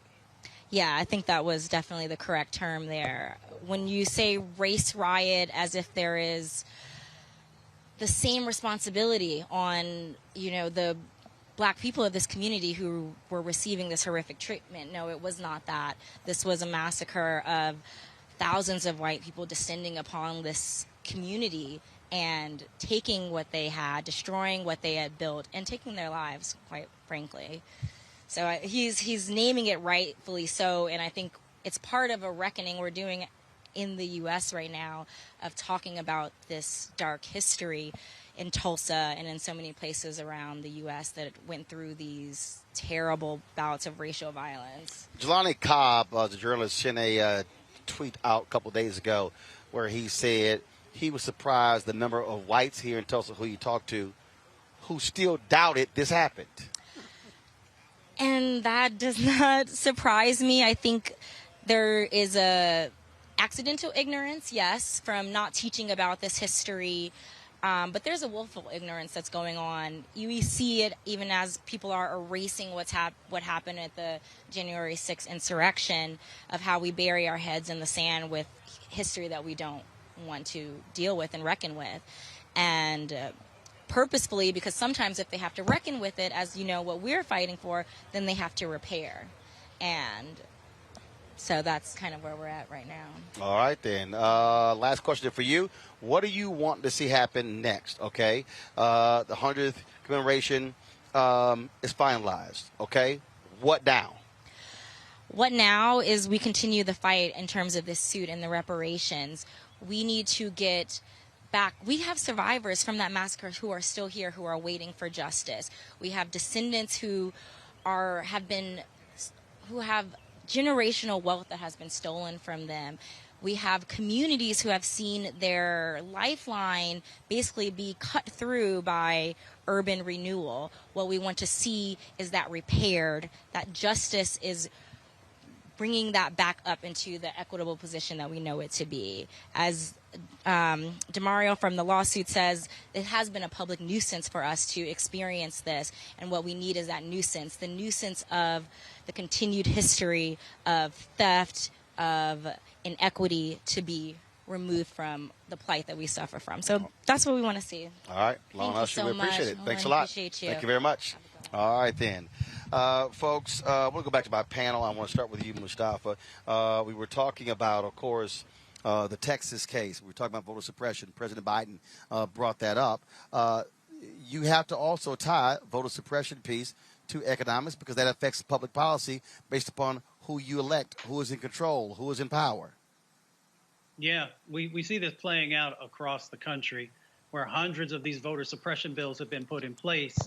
And at the same time, when we see that, we know that there's that direct economic tie. We also see that there's a direct tie between many of the injustices that happen in communities, whether it's environmental injustice, housing injustice, transportation injustice. It's all tied in. And if people can't vote, then the folks who sit on the city councils and the county commissions and in the state houses then have free reign to continue to create these sacrifice zones. You know, they did that there in Tulsa, where they created a sacrifice zone after they stripped all the wealth out, after they murdered people, after they took over the land, and then people had the hard job of trying to find traction and to be able to rebuild. So we understand that our vote is critical, and we understand that our vote is tied to power, and it's also tied to resources. Ben, it cracks me up, the people who whine and complain, who say they support reparations, but then they say don't vote. How do you get something from governments if you don't put the people in place who can give you what you want to get? people don't want to do, there's a segment of people who don't want to commit to the dirty work of actually getting the goals. If we have a goal of reparations, the only way we're going to get it is if we get enough political power to, I mean, and just the battle that's ahead of us when it comes to getting reparations. Not only do we have to fight against an intransigent Republican Party in the House and the Senate, but we have to fight against the totality of white supremacy and capitalism, because money is power in this system. And the titans of industry are going to be looking at us fighting for reparations with a side eye. And by side eye, I mean lobbying dollars. They're going to be fighting against us too. And so if anybody is actually serious about giving reparations, we have got to get political power along with some economic power to fight these fights that are coming up, because white supremacy is not going to give us reparations easily. But, and Teresa, again, I keep going back to, you can't make public policy demands if you don't have people who are in office who are going to be responsive to your public policy demands. All of these things are connected. Absolutely. And for people to think that they're not connected, they are sadly mistaken. You know, those who work on campaigns know that the transition of power is essential. And part of that transition of power is knowing who's going to be in power in some of those appointed or elected positions. And so it is up to the will of the people during the campaign to express their need for public policy change in a certain area, to then curate that relationship as they transition into public office. So for people to think that the two aren't married, again, are sadly mistaken and are missing the ball on some of the biggest issues that are happening right now. Absolutely. And so I just need people to understand, again, these things are connected. The reason we are so aggressive with this is we have to understand what's going on. Then, of course, you have stupid people. I got some fool on my YouTube channel who was not even worth me calling that person's name, who keeps talking about who's evil. I'm going to tell you who's evil. Any party that's endorsing voter suppression, that's evil. Any party that defends Confederate monuments, that's evil. Any party that knowingly allows the flying of Confederate flags at their events, that's evil. That's today's Republican Party. One of the things that's also evil is racism. White folks in America love talking about the military and how we love our military, but the reality is African Americans have always had to deal with two things: loving America on one hand and dealing with racism on the other. During World War I and World War II, they had what was called the Double V campaign: victory at home and victory abroad. And what they were fighting for, ending fascism and ending racism. Well, guess what? This might be 2021, but black soldiers are still dealing with racism in America's military. The Associated Press put together a significant investigative report specifically dealing with this issue. And joining us right now is Kat Stafford. She is the National Investigative Race Writer for the Associated Press, and Richard Brookshire, co-founder and executive director of the Black Veterans Project. Glad to have both of you here on Roland Martin Unfiltered. Kat Stafford, talk with us about this project. How did it start? How long did it take to put it together? And what really jumped out at you when y'all were able to finish doing your reporting and put this all together and publish it? Yes, well, first of all, Roland, thank you so much for having me on to talk about a really important topic that, frankly, I think we don't talk about enough in America, which is, of course, as you just stated, racism in the military.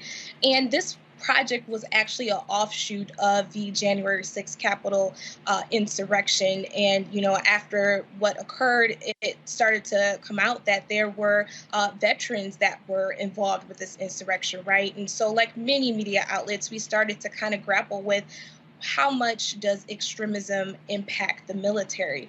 But an important point that I want to make is you cannot talk about extremism in the military without talking about racism in the military, because the two are interlinked.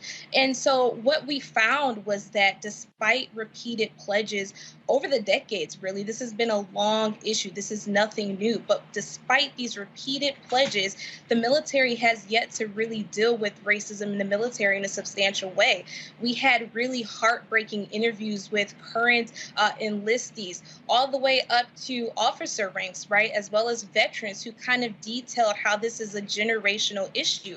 And some of our main findings were that the military's judicial system does not have an explicit category for hate crimes, which makes it difficult for them, right, to really figure out how big of an issue is prejudice in the military. We also found that the Defense Department does not have a real way to track how many troops have been ousted for having extremist views. So these are really concerning things that we have seen a lot of organizations really pleading with the Department of Defense to address. Now, we did get a response from the Department of Defense, and they said this is something that they are working on.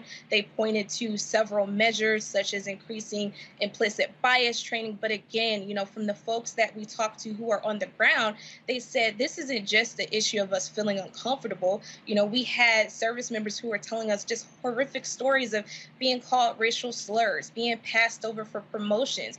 And the key thing here is, yes, racism exists in all of America. So of course it may exist in the military, but when you're talking about folks who are in life or death situations, there's an added layer of danger that comes with this, right? And so people are really pushing and hoping that with now Defense Secretary Lloyd Austin coming in, that he will really impart some systemic change. But again, this is change that needs to take place across the board on every single base.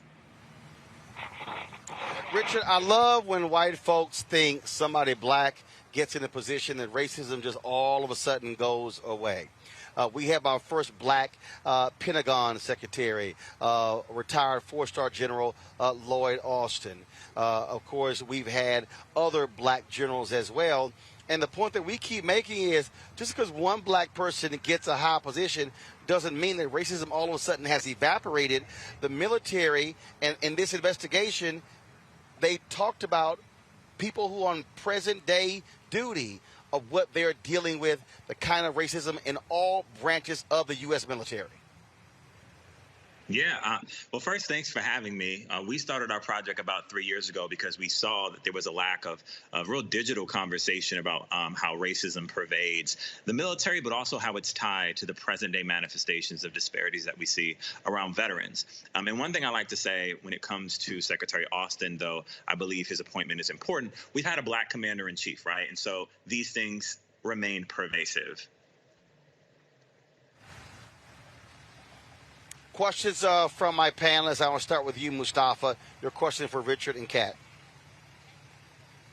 So what type of additional training do you think that those who are in leadership need to be able to make real change happen? And the other part of that is what type of accountability needs to be tied to that training, so once someone is trained, then they're held accountable if they don't live up to that? I'll jump in there. The military has the policies in place. They've had the policies in place for quite some time. They don't want to carry out those policies because of what the implications might be, because racism exists not only from the bottom in the enlisted corps, but all the way up to the top brass of the military. And so when you start to have a conversation about race and their focus on extremism, I believe is a misnomer, right? Extremism, how do you even qualify that? Somebody has to become a neo-Nazi and go commit a hate crime. We know that, you know, the creation of hostile work environments, the kind of passive things that were being spoken about, and overt things that were being spoken about earlier are quite rampant, and they have generational effects, especially when you become a veteran, when you talk about the military justice system. The same kind of racial disparities that we see in our civilian courts replicate themselves, except they have even more, in some respects, economic implications. And so the military actually has to have the courage to abide by its own policies and procedures and root out racists, right? And so when you think about the witch hunt that was Don't Ask, Don't Tell, and how effectively careers were ended under that policy, certainly, applying these policies around racism could be executed. But the implications are there are going to be so many people on so many different levels who frankly, are going to be at risk of being kicked out, right? And so there's also this conversation about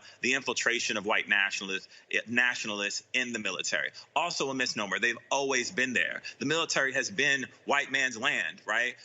This kind of institution that was beyond reproach, right? Self-governing in many ways. And one of the things that we at the Black Veterans Project are really looking at are what are the real systemic shifts that need to happen, apart from just the policies of the DOD, who are really a self-governing apparatus. We're looking at the fact that no civil rights protections exist at the federal level that apply to the military. The military is its own self-governing apparatus. So what we're trying to think through, and we're working hand in hand with some congressional leaders on, is something called the Military Civil Rights Act. And how that holds the military accountable is that it would have to abide by the same civilian protocols under equal opportunity and the same enforcement measures, right? So in this article in AP, it talked about 750 complaints of racial discrimination in the year 2020 alone. We have 1.5 million service members. Those numbers don't add up, right? Because they know that there's fears of retribution. There are wide-reaching implications if you do make complaints. And even one of the things that we were able to do last year, we were really pushing for the release of racial bias survey data that the DOD collects every 2 years. In our advocacy, along with the report by Reuters, we're able to force the DOD's hand to release just one single year of that data. And it was damning, right? It said 1 in 4 service members had witnessed white nationalism in the military. 1 in 4, also a misnomer. 350,000 military personnel had witnessed in that year alone white nationalism being espoused. And so when you have DOD leadership saying that extremism isn't pervasive, it's a misnomer. And I like to make that very, very clear. Hey, Roland, if I could just jump in. Teresa, really Kat, go ahead. Yeah, I just wanted to make a quick point. You know, during the course of several interviews that we did, we had veterans and others who said, and experts as well, who made this point that, you know, you could have all of the policies in the world put in place, right? We are seeing movement. You know, earlier this year, they passed the new National Defense Authorization Act with some sweeping changes, right? That would add, for instance, an inspector general who would be tasked with focusing on diversity and inclusion efforts, as well as weeding out extremism. But again, if you don't have the right people in place on the ground on these bases where a lot of these issues are happening, what real impact will it have? And that is something that we are still seeing service members ask. You know, they're saying it's great, it's encouraging to see now Secretary Austin at the helm of the Department of Defense. But again, you know, it's a lot of separation from the top and what's happening on the ground. And I do want to make one note that while Black folks are, you know, represented well in the rank and file in terms of who you're seeing serve in the military, as you start to rise up those ranks, looking at officers, looking at generals, it is overwhelmingly white. And that is also part of the issue. I'll jump in there one more time. So Teresa, one of our main research projects in the next year or two is to look at how military recruitment works writ large. Our new director of policy and research, while at Columbia, did a study of just the city of San Diego, looking at recruitment centers, and did some geospatial mapping, and was able to prove that there were recruitment centers strictly for enlisted in these kind of more impoverished Black neighborhoods, and the officer recruitment centers were in affluent white neighborhoods. So this is a system that the military deliberately has put in place. Teresa, your question. Yes. Well, one, thank you both. I think that is a full wealth of knowledge. I have a few family members who are currently in the military and those who have enlisted. So one of my questions is, if we are looking at the recruitment process a little bit more intensively, because as you know, some of these recruitment officers are showing up at, you know, colleges and practically high schools at this point. Some of the measures I think that you're putting out, is that also going to help in that sort of dialogue with, you know, some of the civil rights pieces? Yeah, I mean, so a recent report that took about 3 years to actually come together was looking at the nominations processes for the more elite military schools like West Point, like the Naval Academy. And what they saw something that we all know to be true, there was a dearth, right? And so when you look at military top brass, many of them have come through these schools. And so making sure that African-American communities are abreast of the opportunities, know about the different ways they can potentially, get into the officer corps. You have an overrepresentation of Black folk who have bachelor's degrees, which is the minimum bar to become an officer, that sign up as enlisted because they have bad recruiters, frankly, and they don't know the information. And so there needs to be efforts, and part of our project's work will be in combination with other organizations to do a public education drive, essentially, so that younger people who want to join the military are equipped with the knowledge that they need, so that this disparity, this really stark disparity, around 8% of the officer corps is made up of Black folk when they're 16% or around 16% of the U.S. population, that needs to be addressed. And it's not that it can't be addressed. There's an unwillingness to address it. And if I could jump in and make another point, one of the lead folks that we interviewed in this story, this was a woman who literally rose through the ranks of the Air Force, reaching the height of becoming a lieutenant colonel, right? This is a woman who has multiple medical degrees. She's a doctor. And even though she reached this height, she still faced so much racism. She told me stories about how she had white subordinates who refused to salute her, which is something that is a major issue in the military. She talked about how she was called racial slurs while she was trying to help patients in the Air Force. So again, it's one thing to recruit these folks to help make sure that they are rising through the ranks. But again, even though they are reaching the highest of heights within the military, they are still faced with racism. Ben, your question. Yeah, I wonder to what extent either one of you could speak to the reality that much like America is built off of is a racist, white supremacist system, therefore its military is going to be the same. Dr. King saying that he feared that he assimilated us into a burning house. Is representation in the military in these ranks going to actually be achievable when we're literally fighting against the white supremacist core and the tools of white supremacy, the weapon of imperialism that's built on these ideas and these ideologies, literally built on the blood of Black people and Native people? But can we actually get that change from within? If you could just speak to that. Yeah, I think you have to work from outside and within. I mean, I'm a vet. I served for 7 years, deployed to Afghanistan, and I'm very much on the outside now, wanting to hold the military accountable. And I agree with all the points that you made. And I think it's something that double consciousness that Du Bois speaks of. Sometimes there's a triple consciousness when you actually have to serve the country. And you have to understand that most of the motivating factors that Black people even have to join are education, healthcare, housing, these things that all Americans are fighting for. And so when you think about even wanting to curb the kind of participation in this apparatus, we have to address that as a country. So the motivations are different for those who want to serve.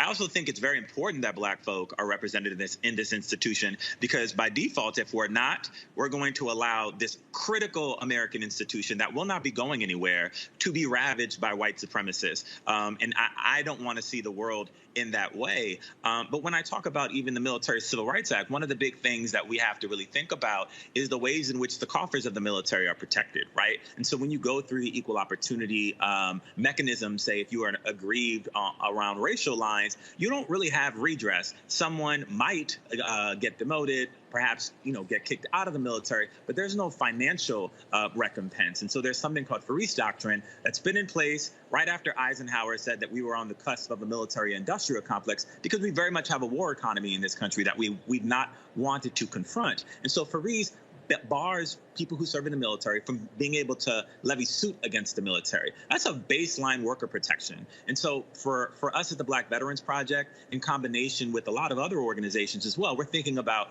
how can we systematically shift this military that is shifting, like technology is shifting what the military looks like. You have less than 1% of the American population that's serving, but it's taking 50% of all discretionary money that we have at our disposal. And so what are the implications there? And so I think that Americans have to start to pay attention to the ways in which the military is raping the American public so that they don't have education, housing, healthcare. So I fully agree with you, and it has to be a multifaceted approach. All All right, then, folks. I appreciate it, Kat. For folks who haven't seen it, where can they go to read this investigative report?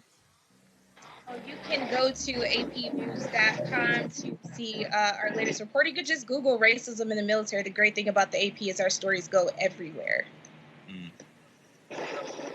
All right, then.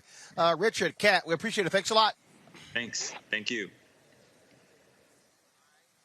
All right, folks, got to go to a break. When we come back, more from Tulsa, Oklahoma, where we have been since last week commemorating the 100th anniversary of the 1921 Tulsa Race Massacre here in the Greenwood District.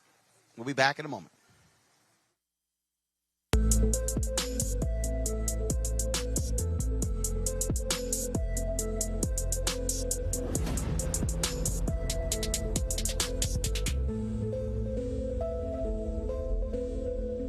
Floyd's death hopefully put another nail in the coffin of racism. You talk about awakening America. It led to a historic summer of protest. I hope our younger generation don't ever forget that nonviolence is sole force. Right.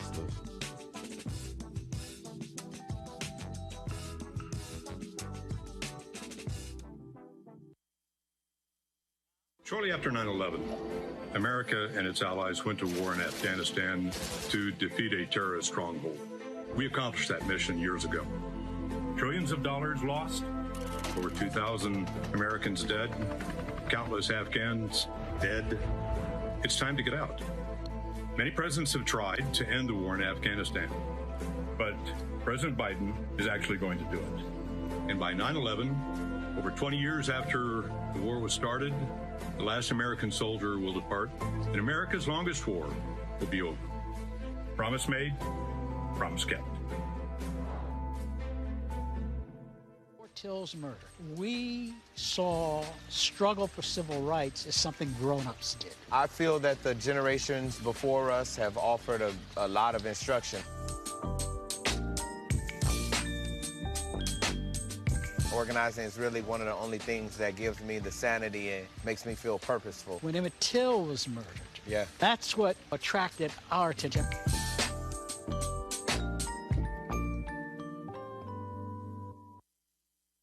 Carl Payne pretended to be Roland Martin. Holla! Hi, I'm Chaley Rose, and you're watching Roland Martin Unfiltered.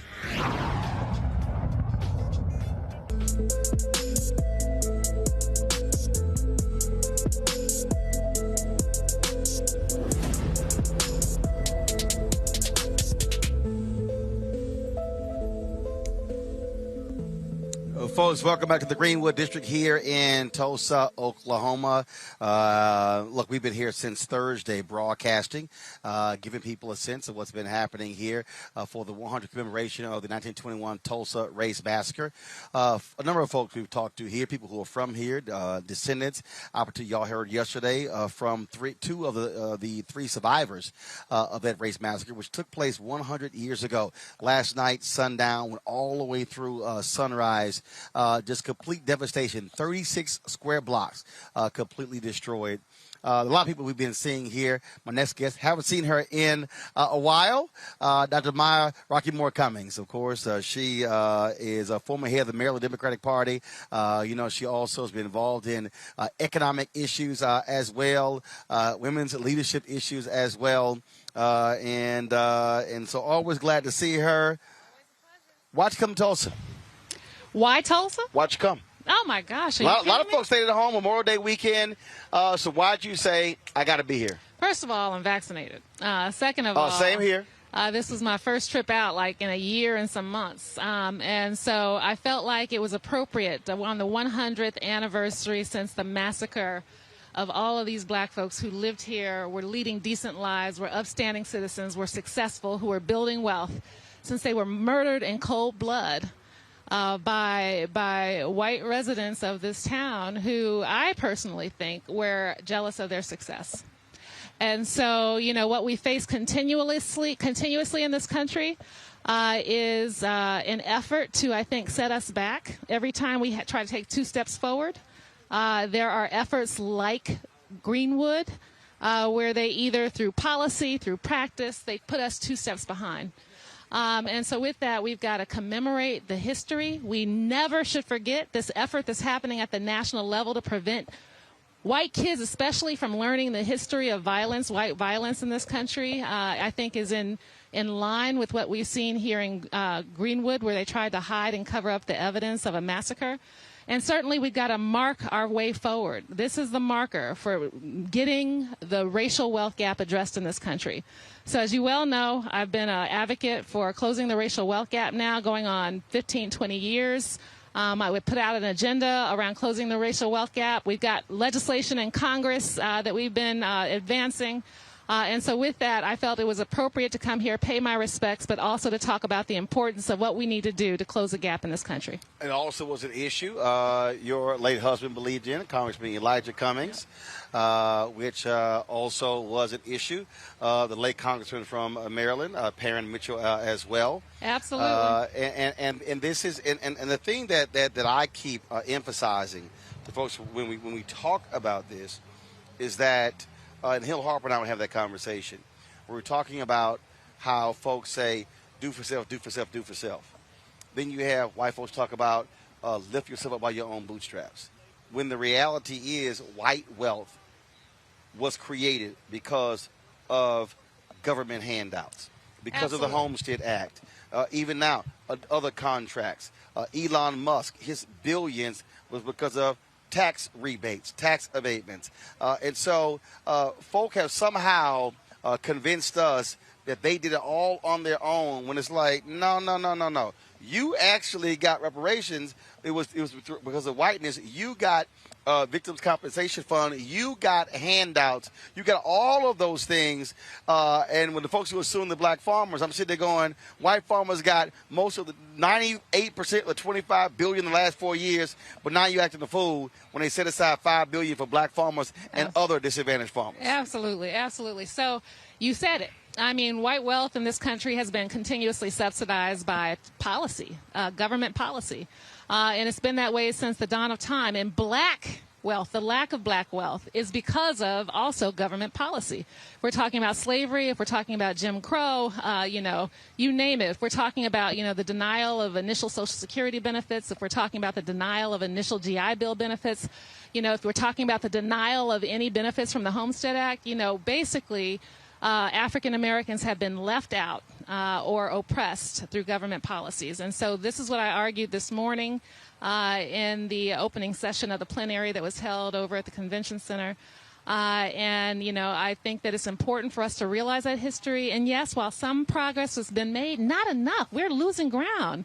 And if you look at the statistics on the racial wealth gap, African Americans are losing ground even from 25, 30 years ago. We are basically, and the pandemic has made it even worse.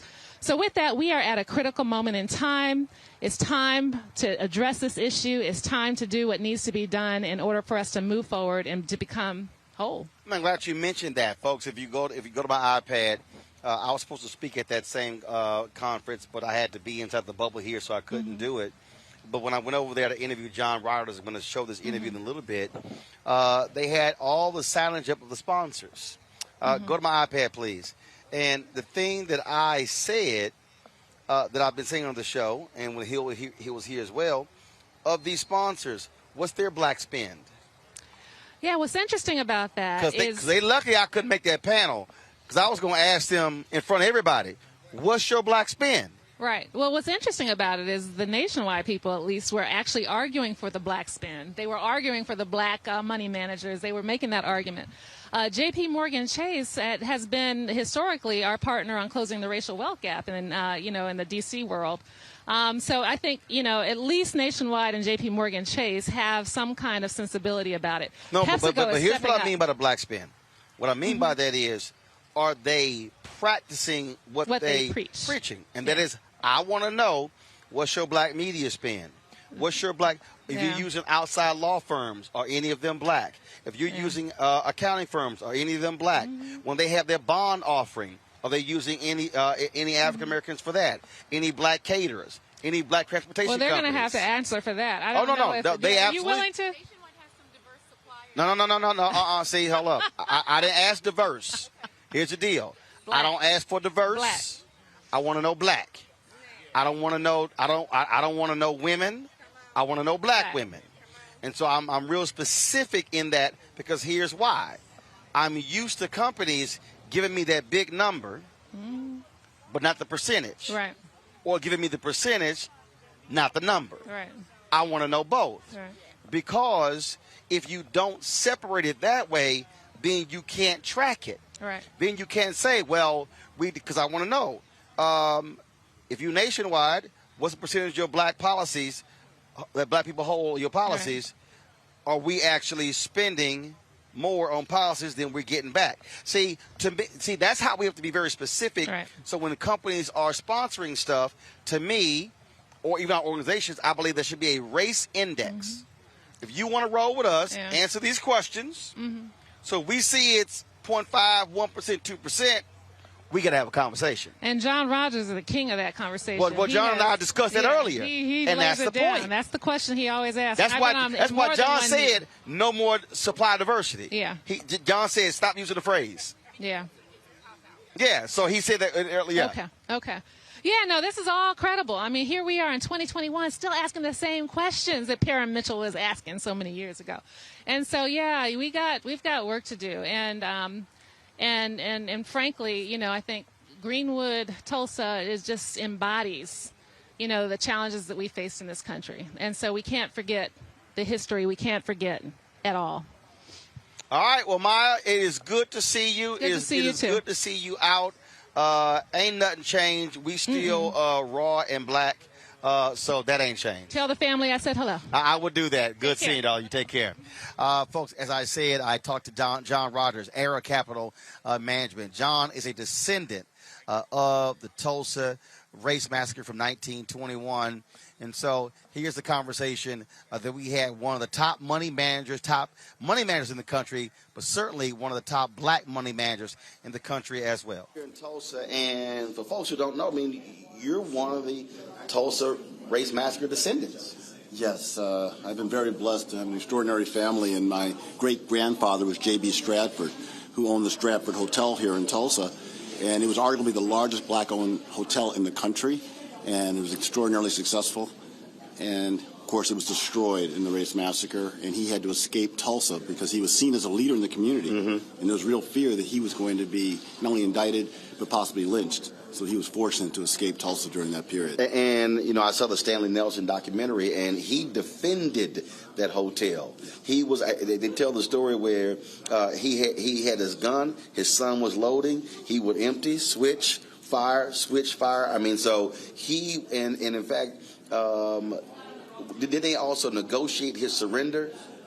And then immediately burned it down as soon as he came out. Exactly. They negotiated his surrender. He went to the internment camp, and while he was leaving, they just torched the entire place and destroyed his hotel and his life's work. The thing that we keep talking about, and I say this all the time, the problem that we've had is this has been black economics, up, down, up, down. We've never had really 2 to 3 consecutive generations, a continuum. So we're constantly having to rebuild, in essence, what they had to do here in Greenwood. Exactly right. We're always, you look at what happened to the People's Grocery Store in Tennessee. You see what happened after, slavery ended. We were supposed to get the 40 acres and a mule. What happened to Freedmen's Bank in D.C. Every time we start to make progress, they destroy us, and they find the housing crisis in 2008, same thing. 53% of black wealth wiped out.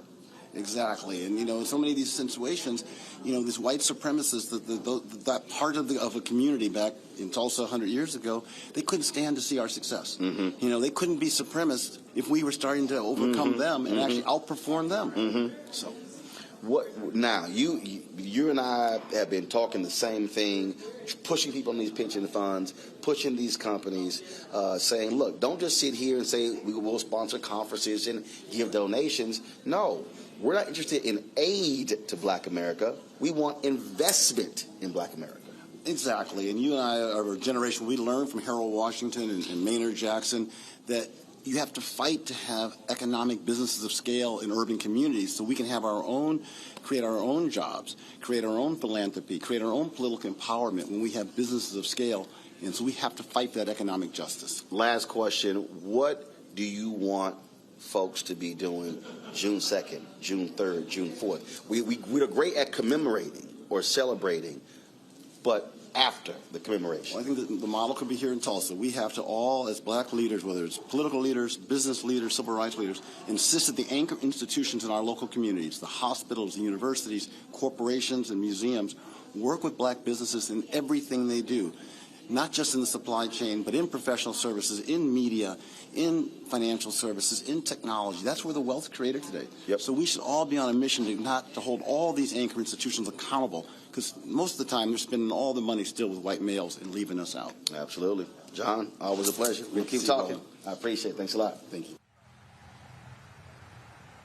All right, great conversation there with John Rodgers of Aerial Capital Management. Folks, there have been so many different people we have been talking to here about this very issue, about the issue of economics. One of the folks who sits on the House Financial Services Committee, she is the chairwoman of that. I had a chance to catch up with Congresswoman Maxine Waters when we chatted on Sunday here in front of Vernon AME. Here's our conversation. Yes. Why was it important for you to be here? It's important for me to be here, number one, because we've been hearing the story about Black Wall Street for years, and we've not been able to use the power and influence that we supposedly have to do something about it. And with now this commemoration of 100 years, it's time to step it up. And as the chair of the Financial Services Committee, I think I better bring in some banks and some insurance companies. And I think that's why I'm here. I'm here with a leading businessman from the Los Angeles area, Kareem Webb, and my son, Ed Waters, who have come here. And we've all come here because we felt this is the place where we have to be. You talked about those particular banks. One of the things you talked about, all of these businesses were insured 100 years ago. Well, yes. And those insurance companies and those banks would not honor those policies. They didn't honor the policies, and I understand that the bank books got burned up when they set fire to the whole Greenwood. And, of course, the banks didn't recognize that they had accounts there. And then the insurance companies, where businesses and just regular individuals have been paying these premiums for all of these years, could not be compensated because they said, oh, the contracts are such that this was a riot. And we don't deal with, making you whole when you have been involved in a riot, when it was a massacre. And so a lot of it was not a race riot. No, it was not. It was a massacre. Black folks are minding their own business. That's right. That's right. That's right. Talk about, I always explain to people, we can talk about mass incarceration, we can talk about criminal justice reform, we can talk about all these issues, but if you do not deal with the money, that's right, you're not dealing with America. Well, absolutely. And to tell you the truth, we talk about the wealth gap. And, whites would have you believe there's a wealth gap because we don't do our part. We don't work hard enough. We don't invest. We don't understand. It's none of that. It is about the traditional pattern of and the laws of the land that have excluded us in every place. And not only have they excluded us where we were doing well, they interfered with our ability to do well. Just as what you see going on in the legislatures now, where they have decided to go one step further on voter suppression. It's the same kind of laws that operated economically that kept us from being involved and building the wealth. And now we keep talking about how we're going to fill the race gap. The only way that we're going to be able to do that is we're going to have to deal with places like Greenwood and understand what happened there and be prepared to do the work, the protesting, the legislating, and the challenging of the banks and the financial institutions. And nobody knows that better than Mr. Kareem Webb. Kareem, speak to that, because the thing is, we've had all of our businesses. We've had, but the thing I keep saying, like I'm involved in this fight with Byron Allen and Todd Brown and Butch Graves on the advertising side. We got black businesses that don't have capacity. They're small. Then they say, oh, you're too small, so therefore we can't do business with you. Then the banks say, well, we can't lend because you're too small. Well, hell, I'm too small because you don't want to give contracts or for me to get bigger. So it becomes a self-fulfilling prophecy. No, I think that's where policy again comes into play, and who is creating the policy with an understanding about what's at the end. You have to reverse engineer, the actuality, what you want to see happen, and there's a way in which to do that. I'm a commissioner at Los Angeles International Airport. We know $1 billion of revenue comes through there. We're spending almost $20 billion. The question is, we're 11% of Los Angeles.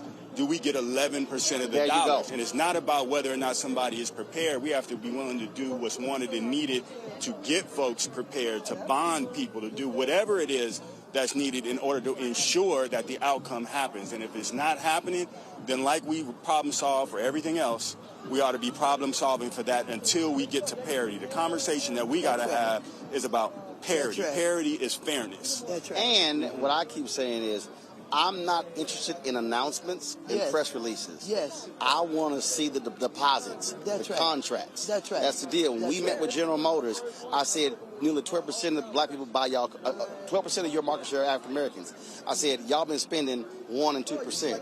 I said, how would y'all like if your market share goes from 12 to 1 and 2? I said, a bunch of y'all going to get fired. That's right. Absolutely. Well, it was mentioned today in the panel that we did that there are attempts to not educate and not allow young people, and blacks in particular, to know the history of what has taken place. My son is a varsity basketball coach at Crenshaw High, but he's putting his time into junior achievement to teach them how to become entrepreneurs and business people. Well, because the basketball players, they are law firms, accounting firms, marketing firms who work with him. I keep telling brothers and sisters, you can be in the NBA without bouncing a ball. That's right. Well, once we put the pressure on them, and get the platform, now it's about financial literacy. And so that's the big thing in building the wealth gap. And so all of it works together for one. So that's what we're talking to our young people about, learning how to get good credit, learning how to, deal with banks. And so while we put this pressure on this side, we'll have them ready when it's our time. Well, we've been talking for years. Yes. I'm there, yes. Which is also why I also keep saying our folk. Because I've had people come up to me and they're like, man, it'd be nice if you got a TV show. I said, no. They would own it. I said, when we own it, we now get to control the conversation. That's right. That's right. Otherwise, they tell you what you can and cannot say and what you can and cannot do. And where you can and cannot go. Oh, absolutely. I didn't have to ask anybody to come here.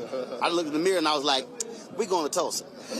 And here you are. And look at the people out here that you get a chance to interact with and hear from. You've got descendants of the victims of what happened in 1921. Absolutely. And I pay attention to what they say and how they feel and what they know and understand about their history. And you have the opportunity to do that by being Absolutely. here. Thank you, appreciate Roland. it. Thank you. Thanks a lot.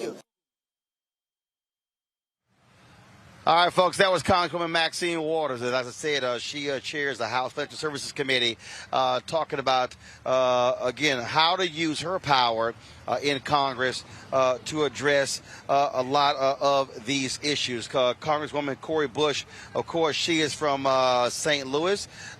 She also has been here talking about these issues, what needs to happen. Here's Congresswoman Cori Bush.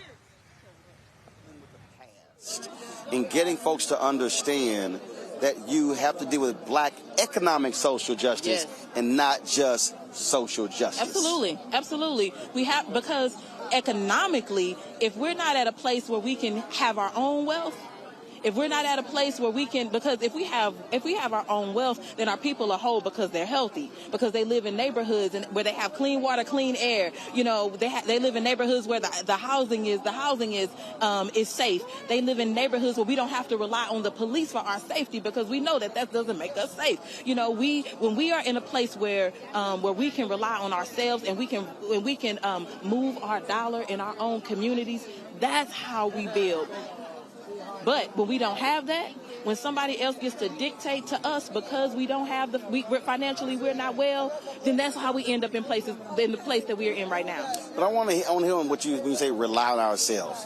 I had this conversation. People kind of like, "Oh, Roland, we got to do for self." I said, "Well, first of all, I own my own show, so I don't need nobody explaining to me do for self." But what I keep explaining to people though is that do for self is vital but getting those contracts are also vital. Because, see, they ain't doing for self. See, and I think I think people get confused when they hear that phrase, not realizing that those corporate contracts, those city contracts, those county contracts, those those federal contracts, we're taxpayers. That's our money. Absolutely. So we shouldn't be forced into a situation where we're only doing for ourselves and completely shut out of the billions upon billions that are flowing that we're paying into. Oh, absolutely. We should never, nothing should be, so we shouldn't limit ourselves that way. So my life is limitless. I don't put any limits. The sky is not even my limit. So absolutely not. But what I mean is, right, when we don't have to rely, so when we don't have to rely,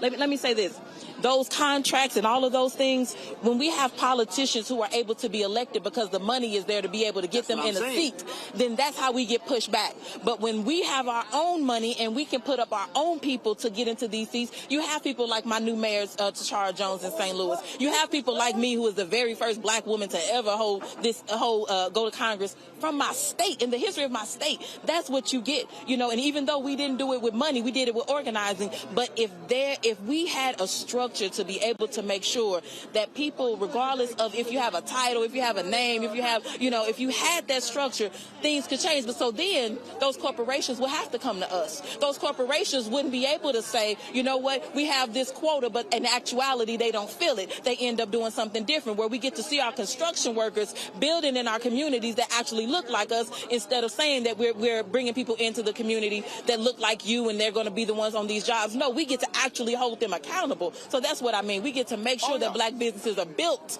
and are sustained. Oh yeah, no, I know what you meant. Yeah, okay. It's like, but no, I'm saying, but what I try to walk people through to understand that, look, we should never walk away from money, our money that's being spent. It's sort of like, it's like the pension funds. You got all these black public workers, and you got white pension fund managers. Pension funds drive Wall Street. They drive venture capital. And so I'm sitting there going, yo, that's public worker money. I'm like, and I sat with black workers who went, wait a minute, hold up. Yeah. They said, so you telling me that our pension fund money? I'm like, yes, those are the greatest investors on Wall Street, and those black workers had no idea. I said, so you should be saying, where the black pension fund managers? Yeah. Where the black law firms? Where the black accounting firms? I said, we got to be driving a different conversation. But also with that, we have to expose our people to that type of, so we don't know what we don't know. So we don't know that that's even a thing unless somebody that knows it's a thing brings that to us. And so that's why we have to, so having the money. That's why we got black media. Exactly. Black owned. Because black targeted ain't having a conversation. That's the point. That's the point. And so when we get in positions, you couldn't be in this position like this if you didn't have some backing from some other folks, and you had a push. Let me just say, you had a push to get out to do this thing on your own, but you didn't do it by yourself.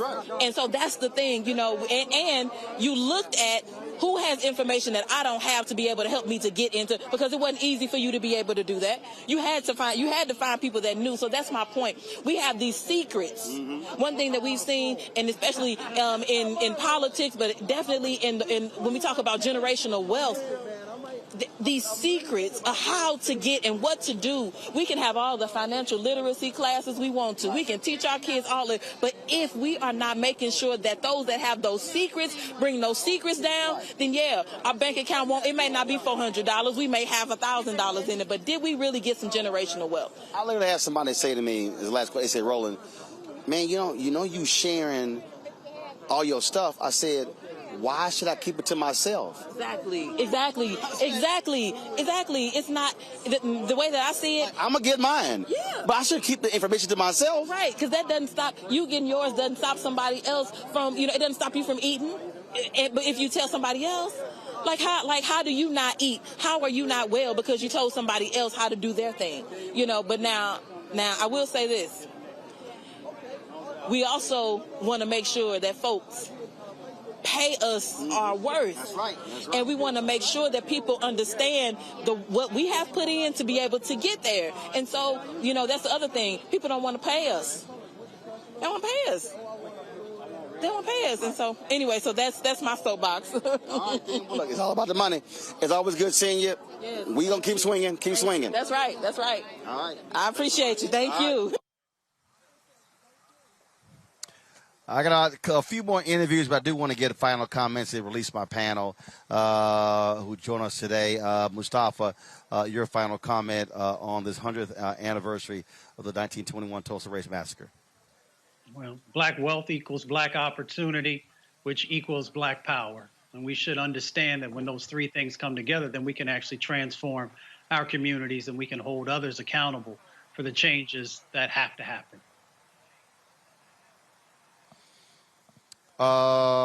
Ben Dixon. I think of the amount that black people are able to get done when white supremacy is not in our way.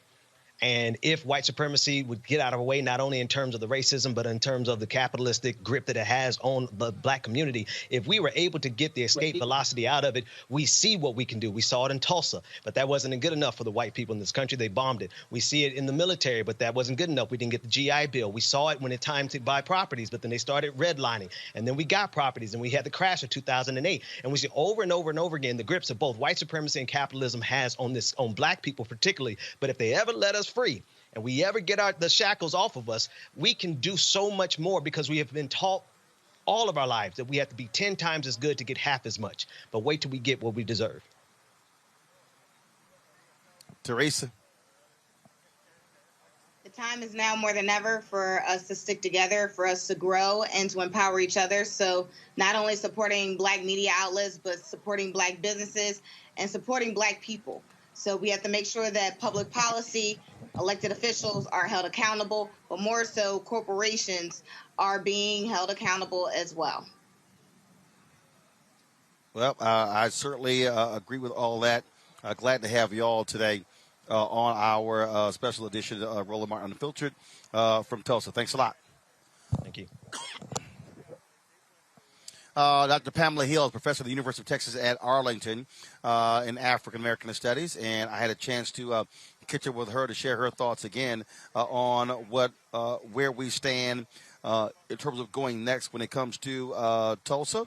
Here's our conversation. Here, but what should it do going forward? Yes, going forward, we should first understand what reparations is.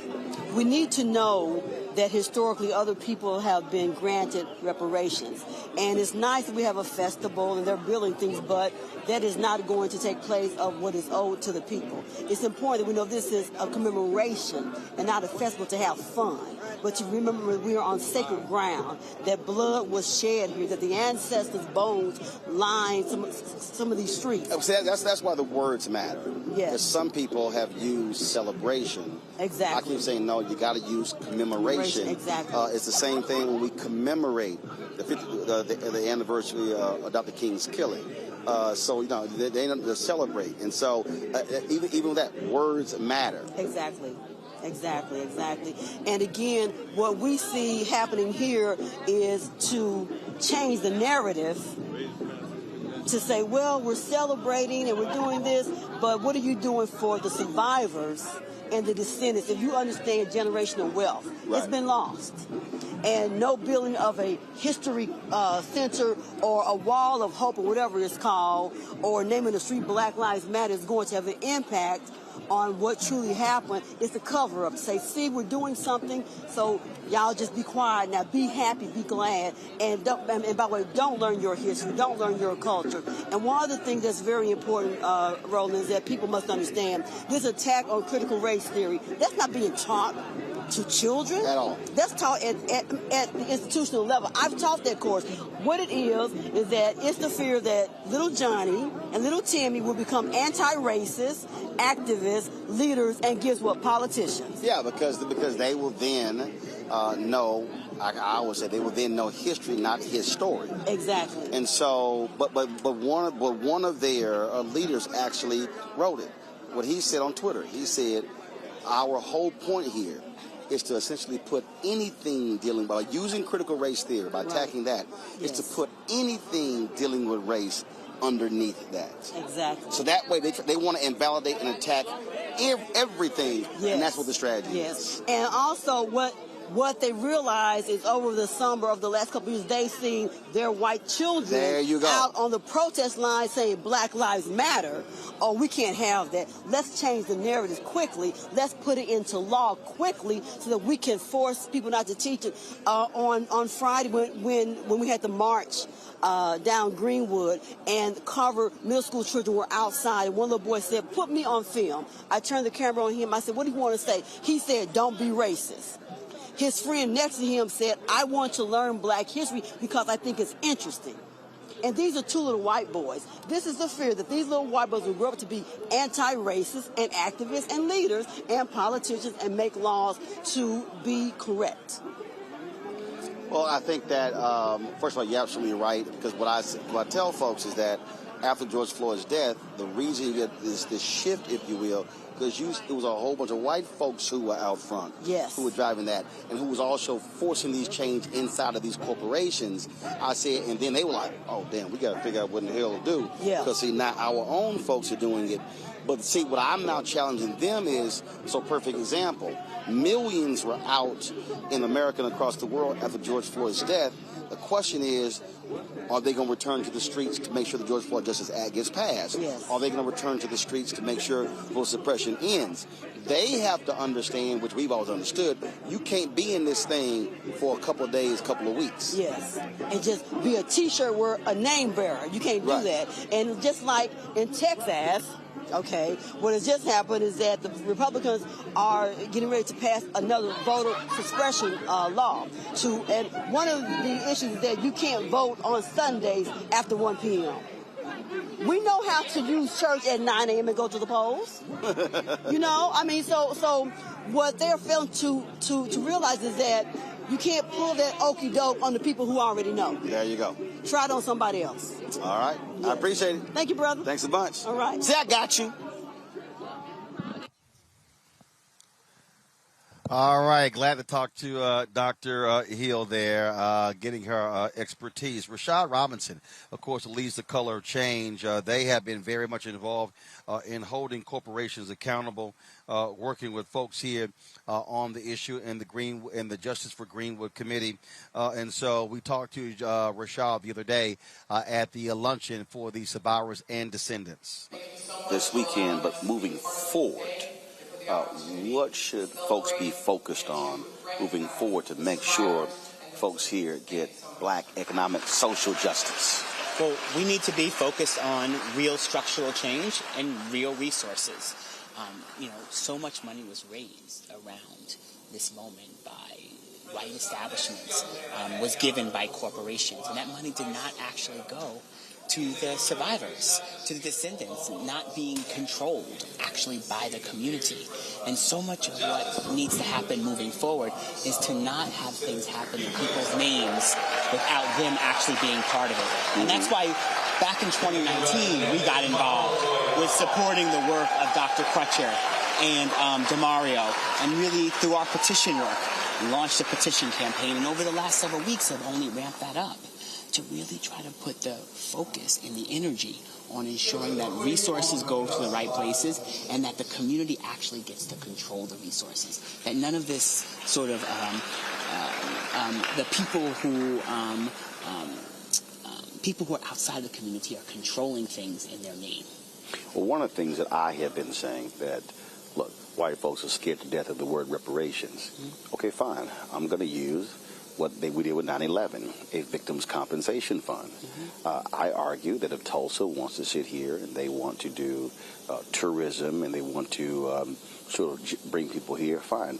You need to ensure that portion of those hotel rooms, a sort of fee, receipts from restaurants, that the money should go into that particular fund. Mm-hmm. Because we've seen how other southern cities have monetized mm-hmm. black pain. They admitted here going to Montgomery, studying there what they've done with museums and whatever. And so Alabama, Mississippi, these places, they're now marketing mm-hmm. the civil rights movement, mm-hmm. places where they fought mm-hmm. to keep black folks in place. I mean, the Disneyfication of our pain is absolutely outrageous. And all of the sort of years of exclusion, the generational ways in which it's had deep impact on our lives. You know, the chair of my board, Heather McGee, recently came out with a book where she talks about all of the sort of filling in of public pools after the Civil Rights Movement, how they would rather fill in the pool than let black people swim there, right? And sort of black people were already paying taxes for those pools to actually be in place. And then when it says black people get to use it, we're just going to fill the pool in. Well, the sort of drain pool politics that has animated how not just what's happened in the South, but what's happened throughout the North and throughout this country has to end. And part of, if we are going to move forward, we have to hold institutions fully accountable. That is why we run corporate accountability campaigns, because corporations can't just come in with charitable solutions to problems that are actual structural, right? Not just don't send water bottles to Flint if you're not paying your fair share of the taxes, and that's why the community doesn't have clean pipes. Don't just do service days in inner city schools if you're not actually paying your fair share of taxes, not actually contributing, that you've actually been responsible through your lobbying for the desecration of public education in this country as it became more integrated.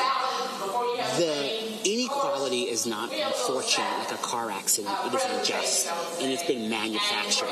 And those that have manufactured need to be held accountable, but just as importantly, we need to build new structures to move forward so communities get what they deserve. All right, Rashad, we appreciate it. Thanks a lot. Appreciate you. All right, that was Rashad Robertson with Color of Change. Folks, we are almost done here.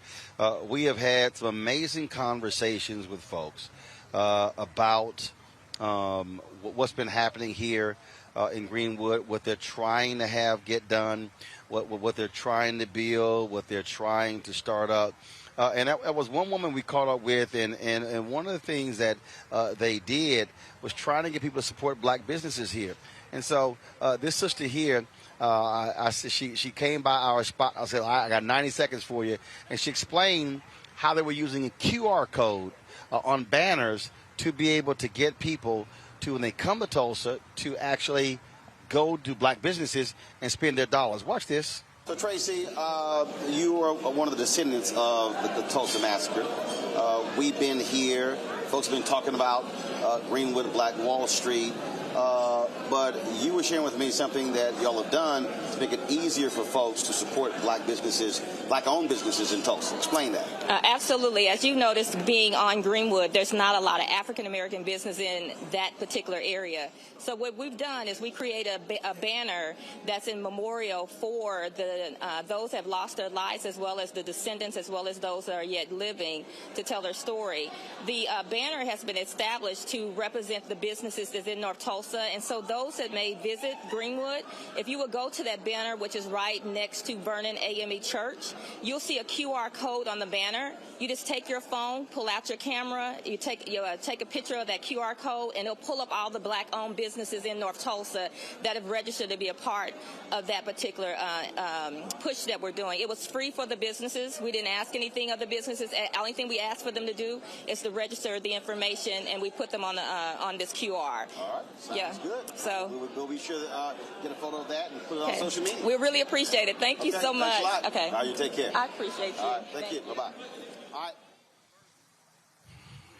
All right, folks. Again, those are some of the innovative things that people are doing to actually bring attention to what's happening here and to help black-owned businesses. Let me get my final words. One of the things that I wanted to be able to do here, why we wanted to come here, why we wanted to broadcast here, we did not come here because President Joe Biden came here. We didn't come here just to cover his speech. We invested the time and energy to come here to spend 5 days. We got here on Thursday. Last Wednesday, we were in Fort Worth trying to help Deborah Peoples, who is running for mayor of Fort Worth. Her being mayor of Fort Worth, the runoff is June 5th, can change the economic condition of a community. It could actually change her being in power. We've talked about Maynard Jackson being the mayor of Atlanta and how him being the mayor used the power of the political office to change the economic condition of black people. In 1973, when he became mayor, black folks were getting 0.0012% of all contracts in the city of Atlanta. He changed Atlanta. He changed the South. He changed what actually happened there. And so what happens when we actually use that political power, and then we leverage that in corporations, leverage that in philanthropy, and all of a sudden, what we're then doing is we're changing the condition of our neighborhood. And so we've had an opportunity to talk to business owners and share with them and talk about what they're doing and how they're trying to start businesses. And so if you go all along here, we've had people who are artists and people who have shirt shops and who are have all sort of different things, and what they are all about is trying to redefine the black community. And see, here's the thing that what I keep trying to say to a lot of these people. It's a lot of folk who are running their mouths on social media. It's a lot of people who are talking, bumping gums, saying what we should be doing as opposed to what we're not doing. I just want to give y'all an indication of what I'm talking about, that people really don't understand. When the White House, they said that if folk wanted to carry President Joe Biden's speech, they could get the pool feed. Well, first of all, it costs millions of dollars actually to buy into the pool. I said, black media can't do that. I said, so if you guys, you should be streaming the whole his introduction, and normally there's a program before the president speaks. I said, you should also stream him visiting the cultural center, so we have access to that. That's me communicating directly with the White House, explaining to them something that they weren't fully aware of, how we are limited in terms of being able to access the content. See, when you have people who don't understand, like this fool Brian Chambers on YouTube saying, well, you're running your mouth. No, there are people who are running their mouths and not providing information to the people that could change the condition of their street, their neighborhood, their city, their state, their country. See, what we're talking about is how we use our power. And so when I was pushing the White House, when I was saying, no, stream all of it so we will be able to actually see it, be able actually to share it. We also made, as I said with Tiffany Crutchett, we made sure that black media was on the inside of that. And we had an opportunity to talk and to share and to speak. If y'all saw the stream that we did of the sister who gave President Biden his tour, Michelle, he gave her the tour. She gave him the tour just a little bit earlier. And what happened there was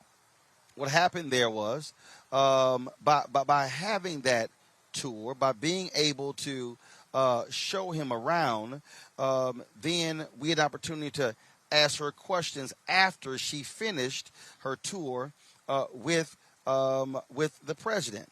So the only reason you're about to see the interview with her after her tour is because we were in the room. We can't be in the room if we then are not able to leverage our influence. And so that's what happens. And so when I play this video here, this is the sister who gave President Joe Biden the tour of the Greenwood Cultural Center today. This is why we have to be in the room. And so a lot of folks who run their mouths, these fake YouTube historians, folk who love to say that they are for the people, they aren't even talking about anybody who's in the room. This is why you get to see this conversation. The Brown is, okay. What's your Say it again? program coordinator? Michelle Brown Burdette. Burdette.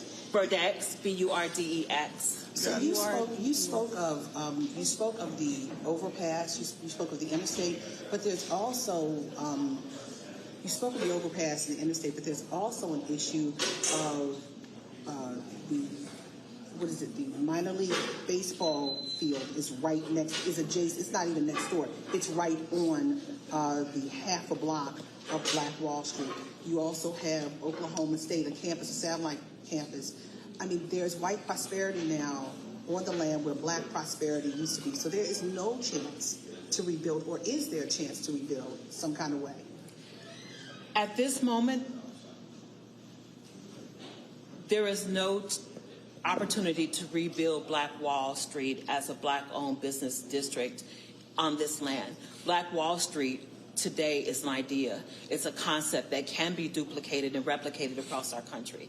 It is an effort to support and empower black entrepreneurs to begin to reopen their businesses, to recreate Black Wall Street. However, a physical location in this space may never exist again. You also have the issue, you have no exit ramp here, so if somebody wants to come here, they would have to go around to even get to this Greenwood district. Absolutely. The expressway completely separates North Tulsa from the city of Tulsa as a whole, North Tulsa being predominantly African American. So absolutely. The railroad tracks that you can see just south of here are still a dividing line between our community and the community as a whole. It was those railroad tracks that white rioters crossed over in 1921. And I do want people to know, when we talk about the history of the massacre that took place here, was how African Americans stood up to help protect Dick Roland, how they went to his defense, how lynchings were all too common in Oklahoma during that time, and they knew that he would be lynched because of inflammatory articles that appeared in the local newspapers, including the Tulsa Tribune. So when you consider that 100 or so black men went to the jailhouse to offer to help protect Dick Roland, and as they are approaching, they already see that there are several thousand whites who have gathered there, and yet they press on in an effort to help protect this young black man. So that speaks to their courage and to their resilience and to their strength. And for some time, until white rioters were deputized, they were able to defend their community. They were able to defend their community. So we want to remember that. And Michelle, even this land is owned by the city. Yes. And so DeMario, what he was saying is, part of this whole issue with the Victims Compensation Fund is for the city to give this land back to community activists. So this, at least this center, is in black-owned hands. Yes. Michelle, yes. What's it like to have the president here today? It is so significant to have a president who is willing to acknowledge this history, to bring national attention to this story. Did he mention a presidential apology by any chance? Because they're talking repair, but did he take it another step further and say anything about a presidential apology? The only conversation that I've had with him was the conversation that you just witnessed, so he has not said that to me, and I'm sure I wouldn't be the first to know. Okay, folks, we got to clear this area. Thank you so much. See, folks, if you're not in the room, you can't get that. If we're not on the ground, we couldn't have got all this stuff. This is why we ask you to support us in what we do. A lot of y'all might just understand. I'm gonna go ahead and show this here. It takes a whole lot for us to do what we do. That's why, in terms of us being here, in terms of us broadcasting, and so Zim, you should be able to take this shot here. This, of course, is our whole setup here. This is our whole setup here. Being here, all of our camera gear and everything along those lines. As we hear, broadcasting, we're right across the street again from the Cultural Center, and then where we are right here. This is Vernon AME, and so we certainly appreciate the church security allowance to be able to hear. You can switch back to the other shot. And so, folks, this is how we are able to do what we do. Your donations make it possible for us to do so. We want you to please join our Bring the Funk fan club. It makes it possible. And that's why we're here. we're not just going to be here in Greenwood. We're going to be in other cities as well, telling our story. So you can support us, of course, by going to our Cash App, $RM Unfiltered. Venmo.com is /RM Unfiltered. PayPal.me/R Martin Unfiltered. Zelle is Roland at RolandSMartin.com. We want you to please support us, what we do. We're about covering our stories, being on the ground, being here. I told you the nation's first black newspaper, Freedom's Journal, said we wish to plead our own cause.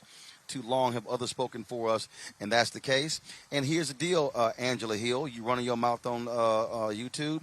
If you don't want to support the show, that's fine. But guess what? You sure are watching it for free. See, that's what happens, how some folk operate. But see, we are doing the work that other people are just running their mouths talking about. And so I certainly appreciate Janae. We'll continue to donate. Angela Sanchez, I appreciate it as well. Folks, y'all can go to, of course, again, all the platforms. We're going to end the show with this. My frat brother, Reverend Dr. William J. Barber. Uncle Red, what did he do? Uncle Red, he asked Reverend Barber to sing Ain't Gonna Let Nobody Turn Us Around. And so we're going to end the show with this. Y'all can actually check it out. I'll see y'all tomorrow. I'm back in D.C. I'm coming home. I'll see you tomorrow. Holla. Take it away, Reverend Barber. Turn me around. I'm gonna keep on walking, keep on talking, walking up the freedom way. Ain't gonna let no racism turn me around. Oh, turn me around. Oh, turn me around. Ain't gonna let no racism turn me around. I'm gonna keep on